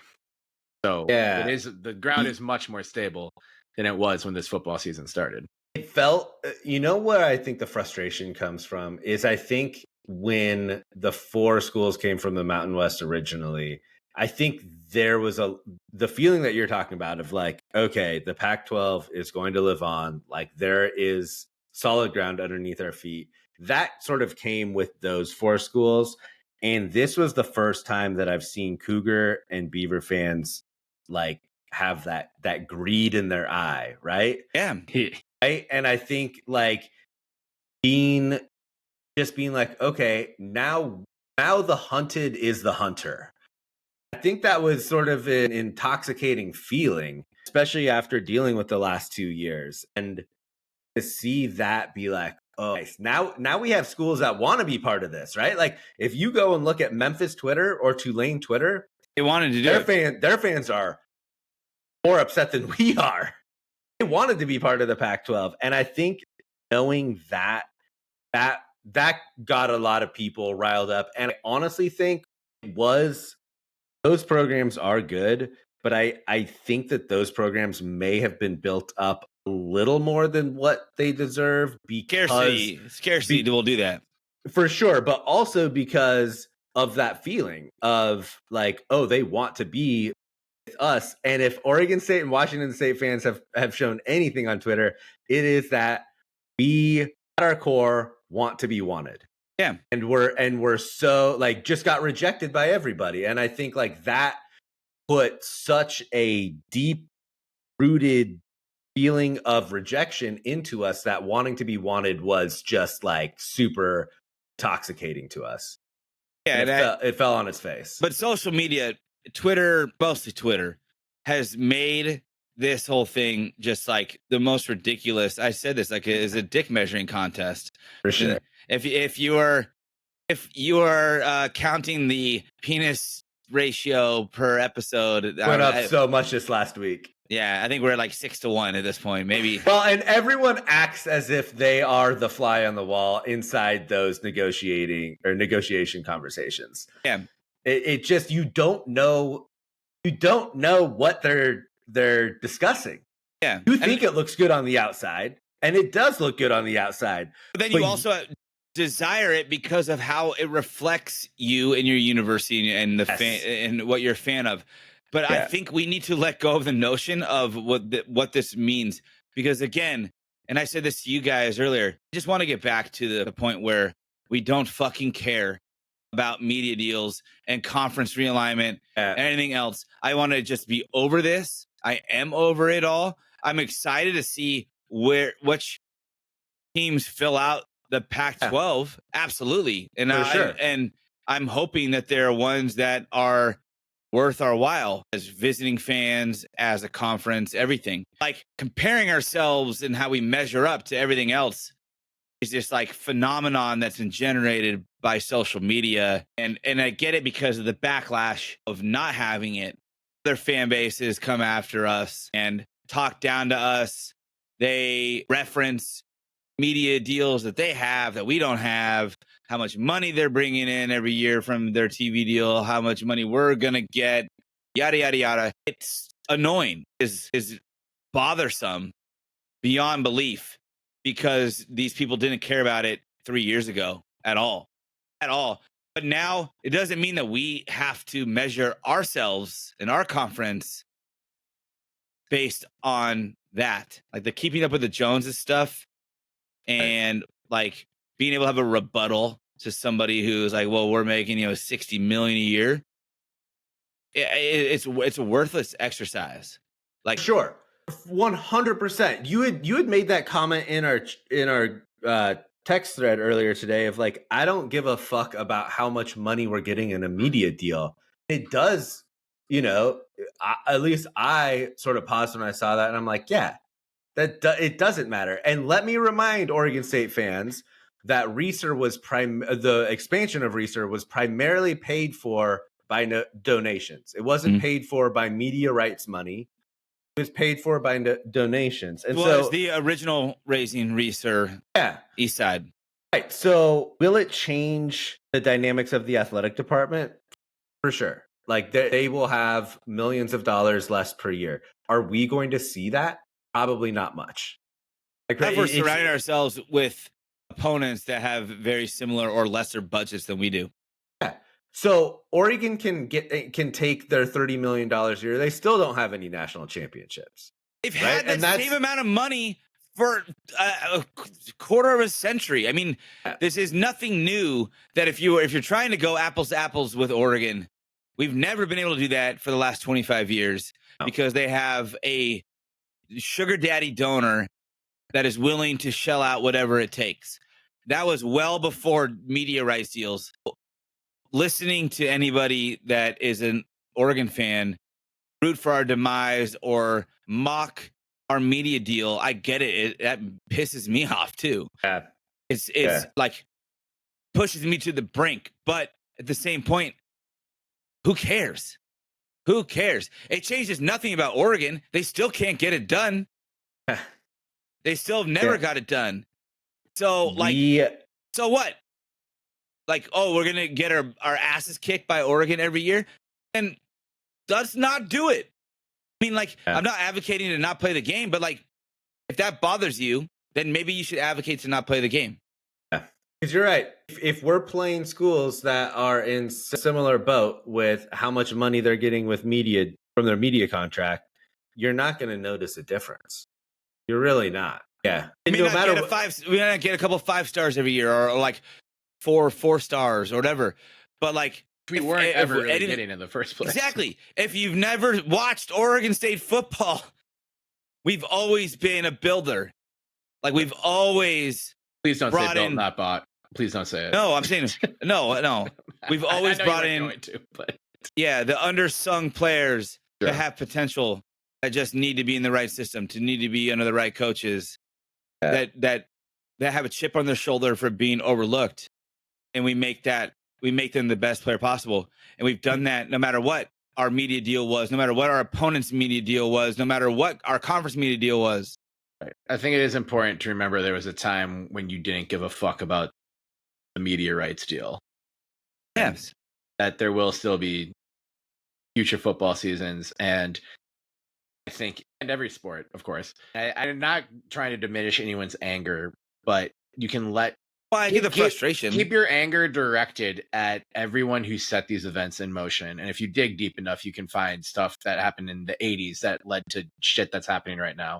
But, keep hating on the treasonous 10 if that suits. But right now, like, getting mad about shit that happened today is difficult just because if this process has taught us anything, we have no final answers from any program today, including Utah State, who it's still reported that they're the 7th member. And that seems like it's happening, but who knows? So I don't even think any conference has an answer. Whether they have secured forever. Yeah. That's the what part where I do feel like. So that's why we're in a fortunate position that we have a conference that we can call a home. We do But- have a conference. What bothers me, or why I think I can't like jump 100% into even the revival of the Pac-12, is like there is this dark cloud looming over us, this inevitability of a super conference that is on the horizon. We know it's coming. It's like this round of conference realignment might just be the first and maybe even smaller wave in what we're looking at once all these media right deals end in the early 20s. And that's why it's tough to like fully buy into this, I think. But what happens if we're on the outside looking in? I have no idea. All right, that's I think we're not getting into that. we're already there. So again, like, who cares? I'd rather see college football. I want to watch local rivals. I want to see people who played high school football with each other face off because one decided to go one school in the conference and one went to the other. I want those stories. I don't want national like storylines that are like, I don't know, subdued and boring because there's no actual tie, anything that has to do with the university, which is localization and just regionality is in general. That's what Sundays in the NFL are for. Yeah. And like, does anyone care in the NFL if two guys go up against each other and they went to college together? No one talks about that. Like, does anyone really care if somebody LSU wide receivers they do, but other than that, that's like the one school and one position group that the broadcasters have paid attention to.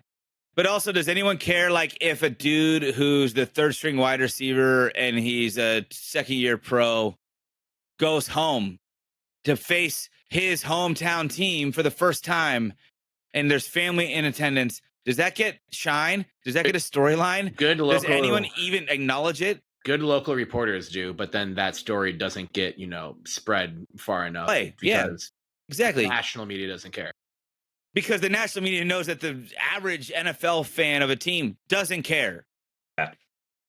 Because it doesn't mean anything. It doesn't matter to them because they know that this is a collection of their best available players that would join their team. And understand that college football is approaching that vein, but somebody has to keep and retain the sanctity of what made college football great. And I do think that the Pac-12, their top intention is to do that. It can exist. Go ahead, Benny. Sorry. When the super conference is broken off and does their own thing, we'll just get back to regionality college football. Interesting to see what happens. Do you watch two top 15 matchups between the Big Ten or the Big Ten SEC, or do you watch those? Yeah. Do you take time out of your day to watch those? You do? Yeah, I do. But I watch them, but also like I watch them in a different way than what I would watch like Washington State and San Jose State. Would you watch Monday Night Football? I didn't. Do you normally watch Sunday Night or Monday Night Football, like primetime football? Yeah, from time to time. When it's on. It's not like by appointment. If like a team, if it's the Vikings, then yes, I always watch it. Also become it's more of a college football fan than an NFL fan in the last 2 or 3 years. So my fandom hasn't drifted either direction, I think, and maybe obviously like college football in general, it has deteriorated. But I also never made it appointment TV to watch two non-conference opponents. Well, I just really enjoy the game that I'm not super emotionally invested in. Like, great Alabama Georgia game is just fun. Not really caring who wins and just wanting to see a good game is like maybe it's the national championship. Sure, right? They're playing next week, so that's why that came to the top of my head. And like, I just like to go tailgating, and even when I don't necessarily care who's playing, and just tailgating doesn't mean you're watching. No, it doesn't. It's just the experience of college football. Yeah, but that's why I'm at that experience. I'm more inclined to turn on a college football game where I don't care about the winner at all, just because I find it to be more like pleasant and enjoyable. But with the NFL, it's because of how big fantasy football is. It's like usually a game has some relevance on a fantasy matchup that I care about. Yeah, that's fair. True. I guess one point on top of that, though, Terry, is that Pac-12 that dominates the West Coast college football powerhouse universities will get eyeballs, right? Even if like it's what you were saying. Yeah, and even if it's separate from say they do go the way of what the 10 dumbest, greediest assholes in Europe tried to do with soccer and make it a true super league with just like those 20 teams. I'll probably watch way more games that are of the conferences that exist outside of that. If it does become just the top half of the Big Ten and the top half of the SEC merging together. And like, that's because that is where I think 10, 15 years from now, I think we're staring that in the face, to be honest. Sure. But I think that football at all these other universities is obviously going to continue. Like, but at 9 p.m. E3 and Central, what are you going to watch? You're going to watch Pac-12 football. Yeah.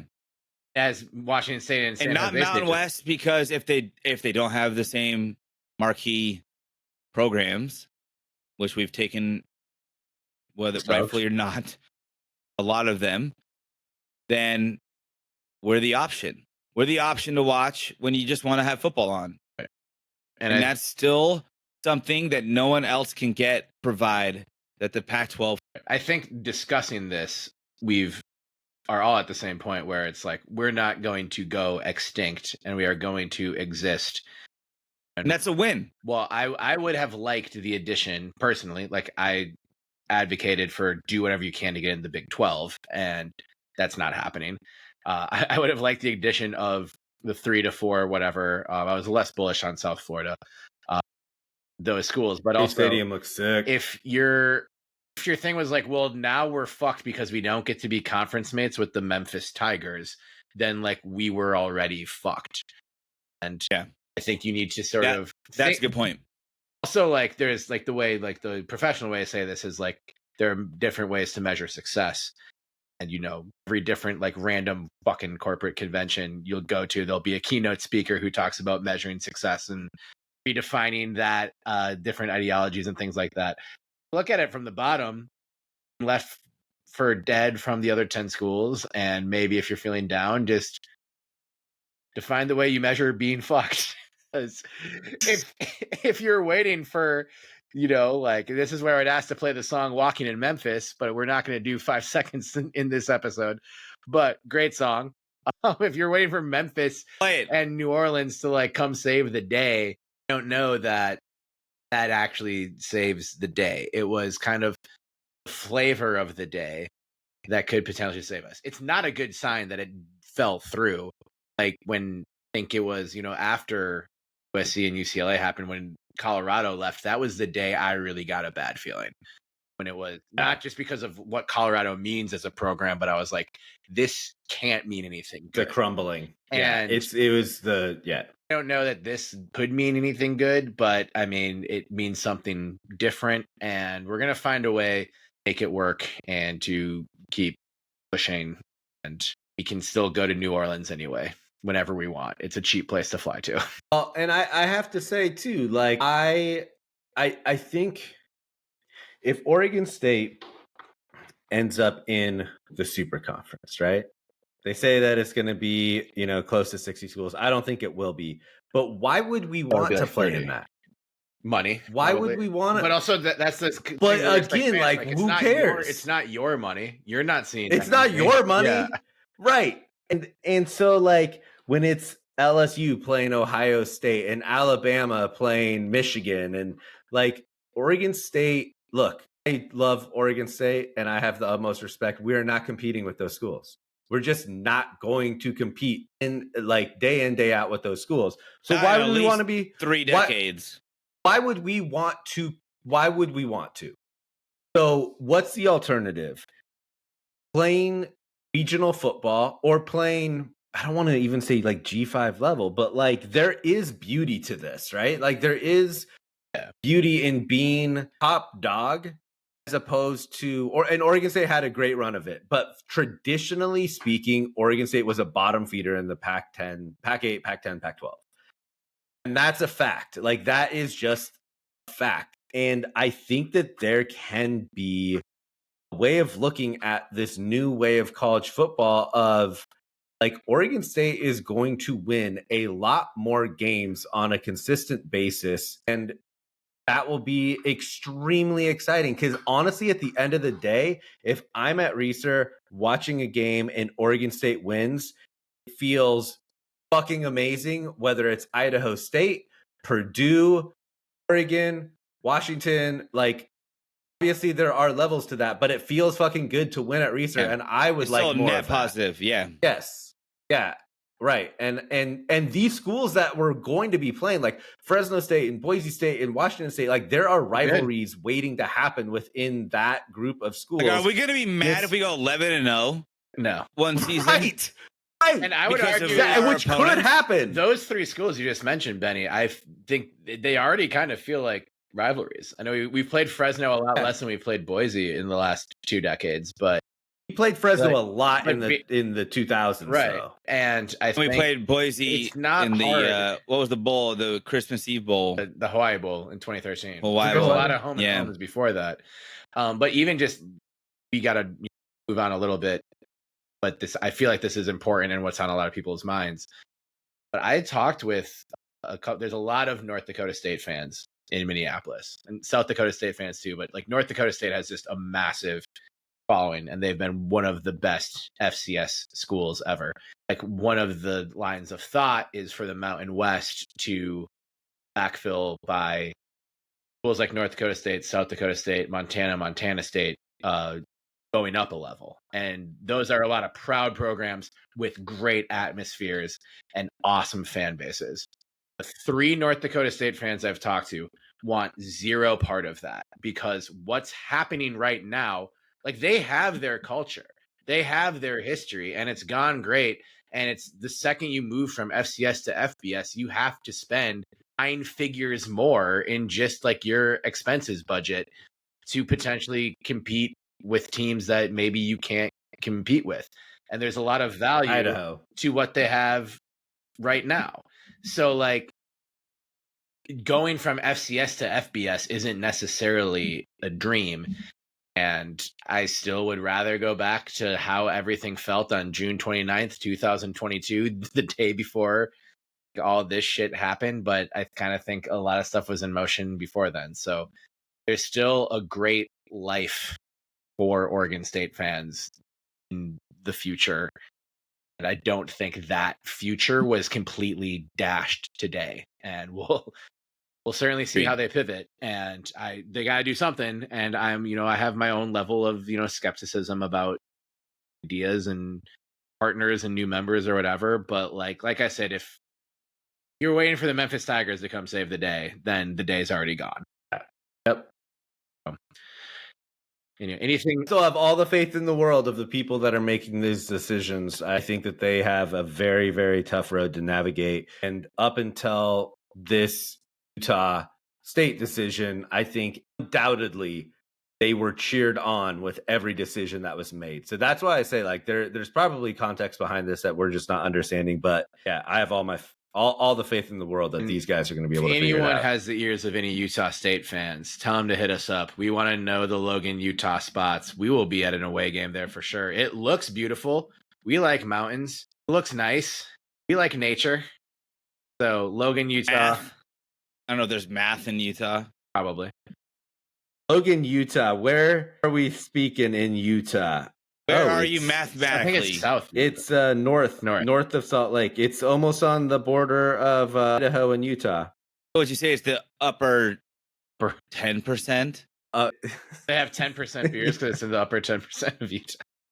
It's the upper 10% for sure. Yeah, good. It's Well in the done. little notch. It's in the notch of Utah. I always forget that Utah has a notch. They're like a stubby little cousin of Idaho. Yeah. They don't have the full pan. Like It's not. They don't have the like a panhandle. chode. They have the notch. Yeah. Yeah. Anyway, Yeah. anything else on football realignment before we give some well-deserved flowers to McKenna Martinez? Let's talk 30 more minutes about the chode section of Utah. Yeah. Fucking chodes. Welcome to the conference, you fucking chodes. Exchange gifts every year is a Secret Santa thing, but you can't get your Secret Santa chode jeans, Julie. Knew I would kill Betty. We'll watch that I tonight. knew I would kill Betty We'll with watch that. Moving to the pitch. How we let this podcast get more than 2 hours without talking about McKenna Martinez is Come on, McKenna, hell yeah. Hell Go. yeah. McKenna Martinez officially in 4th place on the all-time goal scorers list in the history of Oregon State women's soccer. 29th goal of her career. She ain't done yet. She also assisted on Oregon State's first goal of the game. They had a furious, dramatic come-from-behind win against Wyoming in their last game. So they're getting their season figured out. Shout out McKenna. Another banger. Hell yeah. What is Poor Valix what's number? How far or how many more goals does she have to get on? That was not move up? part of the release, but we can look that up and tweet it out. And they're halfway through the season now too, so I mean, yeah. They're having a tough go, but first year coach. Well, but yeah. still, they've got a lot. They got a lot of runway left still. Yeah, a lot of time. Keep making these adjustments. I mean, I'm bullish on them. Yeah. And then on men's soccer, when McKenna is involved, I'll always be bullish, man. She's ball's hitting the back. Absolute legend. This will be interesting, as this is McKenna's senior year, and we'll of course want to track her wherever she goes. Maybe she'll call it a career after this, maybe not. But the NWSL has abolished the college draft, so everyone going into the league is a free agent. It's just a free for all, like most soccer leagues around the world. So that'll be happening for the first time, with like her graduating class. So that will be fun to watch. So well, we'll see. Do they still do that salary cap? They're in the NWSL. They must do, right? Salary cap. Yeah, but players can just go wherever they want. Portland Thorns better get on the phone. You know they're calling her up. You know it. You know awesome. it. So yeah, that would be awesome. So yeah, McKenna, stay home if you can, but also we'll be cheering for you wherever you go. So 29th goal, McKenna, another heater. Flowers for McKenna as always. Men's soccer draws with Seattle, is now 3-2-2 on the year, so still in decent position, not quite as dominant as we were hoping for. But here's a development that we always have to talk about on the Belligerent Beavs podcast. They wore orange and orange for the first time since the 2017 season. They gave away rally towels. They had adopted just the black on black and the white on white look, which I know they played clean. They clean and they played really well in. But you have to say it. Watching those big games, College Cup, big tournament games, conference championships, all that, I was like, I wish there was a little orange on these. A lot of them would wear orange cleats, which is great. Orange boots. But I mean, an orange trim on the black. Yeah, orange trim on the black would be great. And they looked clean. They looked nice. Go to osubbeavers.com for the full photo gallery. They're dope. They look good. Your thoughts on hoops? A crisscross, not full crisscross, but overlap collar, right? Where you got the one flap going this way and then this one going this way. But or no, this one doesn't go anywhere, I guess. But orange, a nice orange, V collar, throw me back to 1990s. Well, I don't know about what you had, Terry. Maybe Benny, you didn't either. But AYSO was is that Associated Youth Soccer Organization? Is that what it stands for? Yeah, I think that is what. Yeah, we had dope uniforms. We not the colors. They're totally 90s, like maroons, right, and all the things, but and baby blues. But the structure of the uniforms were good. So give me that. Give me that with some orange trim. College soccer, you should just go as ridiculous as possible. Like Benny said, hoops. Give me a hoop jersey. Give me everything. It just seems like that'd be it's fun. It's like minor league baseball to an extent where you can just do more because it's like the restrictor plates off a little bit. Mm-hmm. Yeah, I'd like to see him go full English Premier League and just have crazy jerseys, colors that don't even pertain to Oregon State. One tertiary that's obviously not no green ever, but that's purple, teal, and pink or some shit. Yeah, or like grayish, with like a beige and gray. Yeah. This is funny. Speaking of green, then we should wrap up. But like my daughter, I ingrained in her clearly during Civil War weekend, and probably for every weekend prior to that for her entire life. But I reminded her that at the Civil War, if we see anyone wearing green and yellow, that you boo them and you say that the duckies are yucky.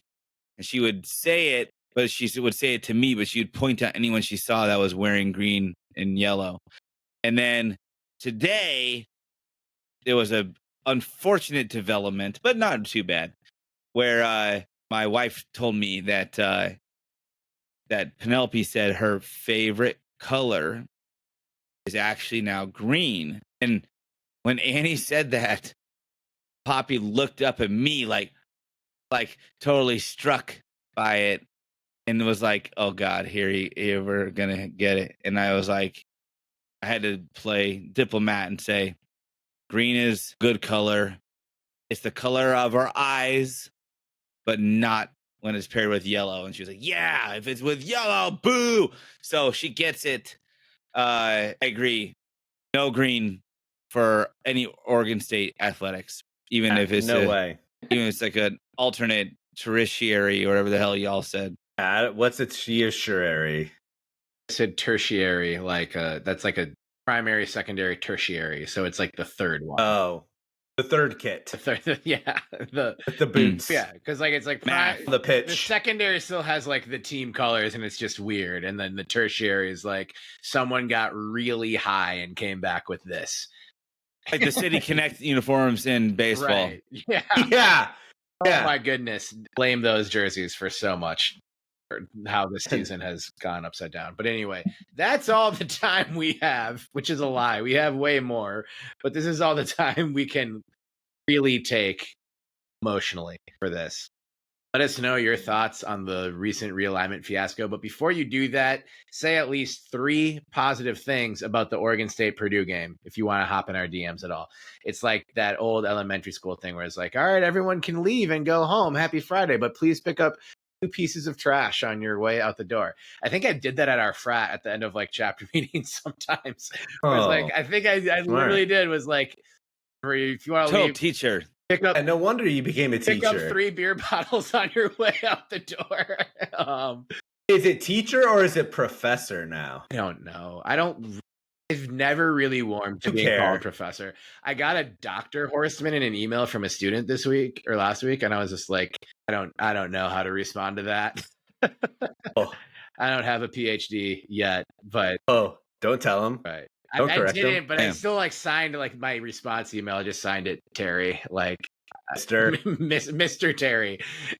Terry. No, I'm not on any college football podcast. Don't go looking for one. I can't lose that credibility. But yeah, the option: Cam Griffin, Sakai Asayas, Trent Bray, beating Purdue, all good things. Woosah. You have an option. Remember, 5 stars. You have an option to give us 5 stars. You have an option to choose joy, choose vibes. We're vibing. Y'all can be vibing too.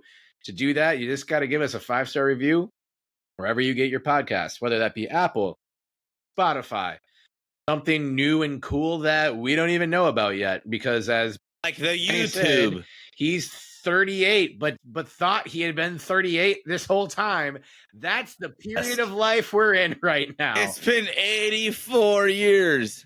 What's My Age Again by Blink-182 would be a great song to play right now if we were playing songs right now. Whatever. Do with that what you will. Rate and review, like, subscribe. We are at Belligerent Beavs on Twitter, at Belligerent Beavs everywhere else. That's Instagram, Facebook, YouTube, where everything's going up. And if you don't like listening to 2-hour and 20-minute podcast episodes, we clip this shit and put it on YouTube. So if you just want to listen to the 6 minutes where we talked coherently about the speed option, I'm sure that will be added to the YouTube page very soon after the episode is uploaded. We want to take care of every listener because you guys take care of us. And it is so much fun to create the show for you and to interact with you in all the ways that we can. My name is Terry Horstman. I'm on Twitter at Terry Horstman and at Terrence Horstman on Instagram. I am joined on this show, this 159th episode of the Belligerent Beavs Podcast, deep into season 4, babies. Full circle episode, beating Purdue. Feels good. You love to see it. Joined as I always am by my two best friends from my days at Oregon State, Benjamin Lawrence Sebastian Wehage, a.k.a. Benny with the good quaff, a.k.a. Benny Birthday Boy, a.k.a. Benny Bedlam, because he's fucking crazy, folks. A.k.a. Benny Bowl Game, a.k.a. Benny Burner, a.k.a. Benny Blastoff, a.k.a. at Benny L1986 on all social media channels. And, of course, the man on the ones and twos, our fearless leader, keeping the ship afloat, JP Bertram. He's at the Trill J on Twitter. That's at the _Trill _J, because he's too trill to be real. And at JP Bertram on Instagram.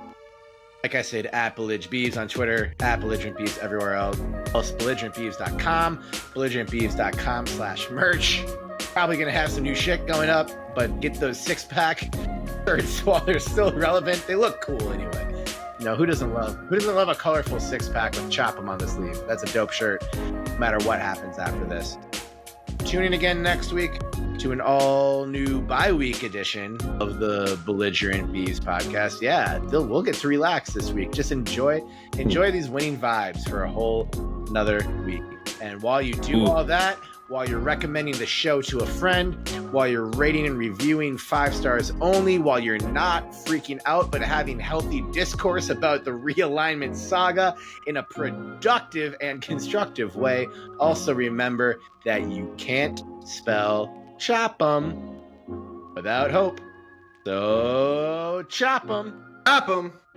Chop 'em. Eve's back, and happy birthday, Benny. And we're the Pac-12, so we'll float too.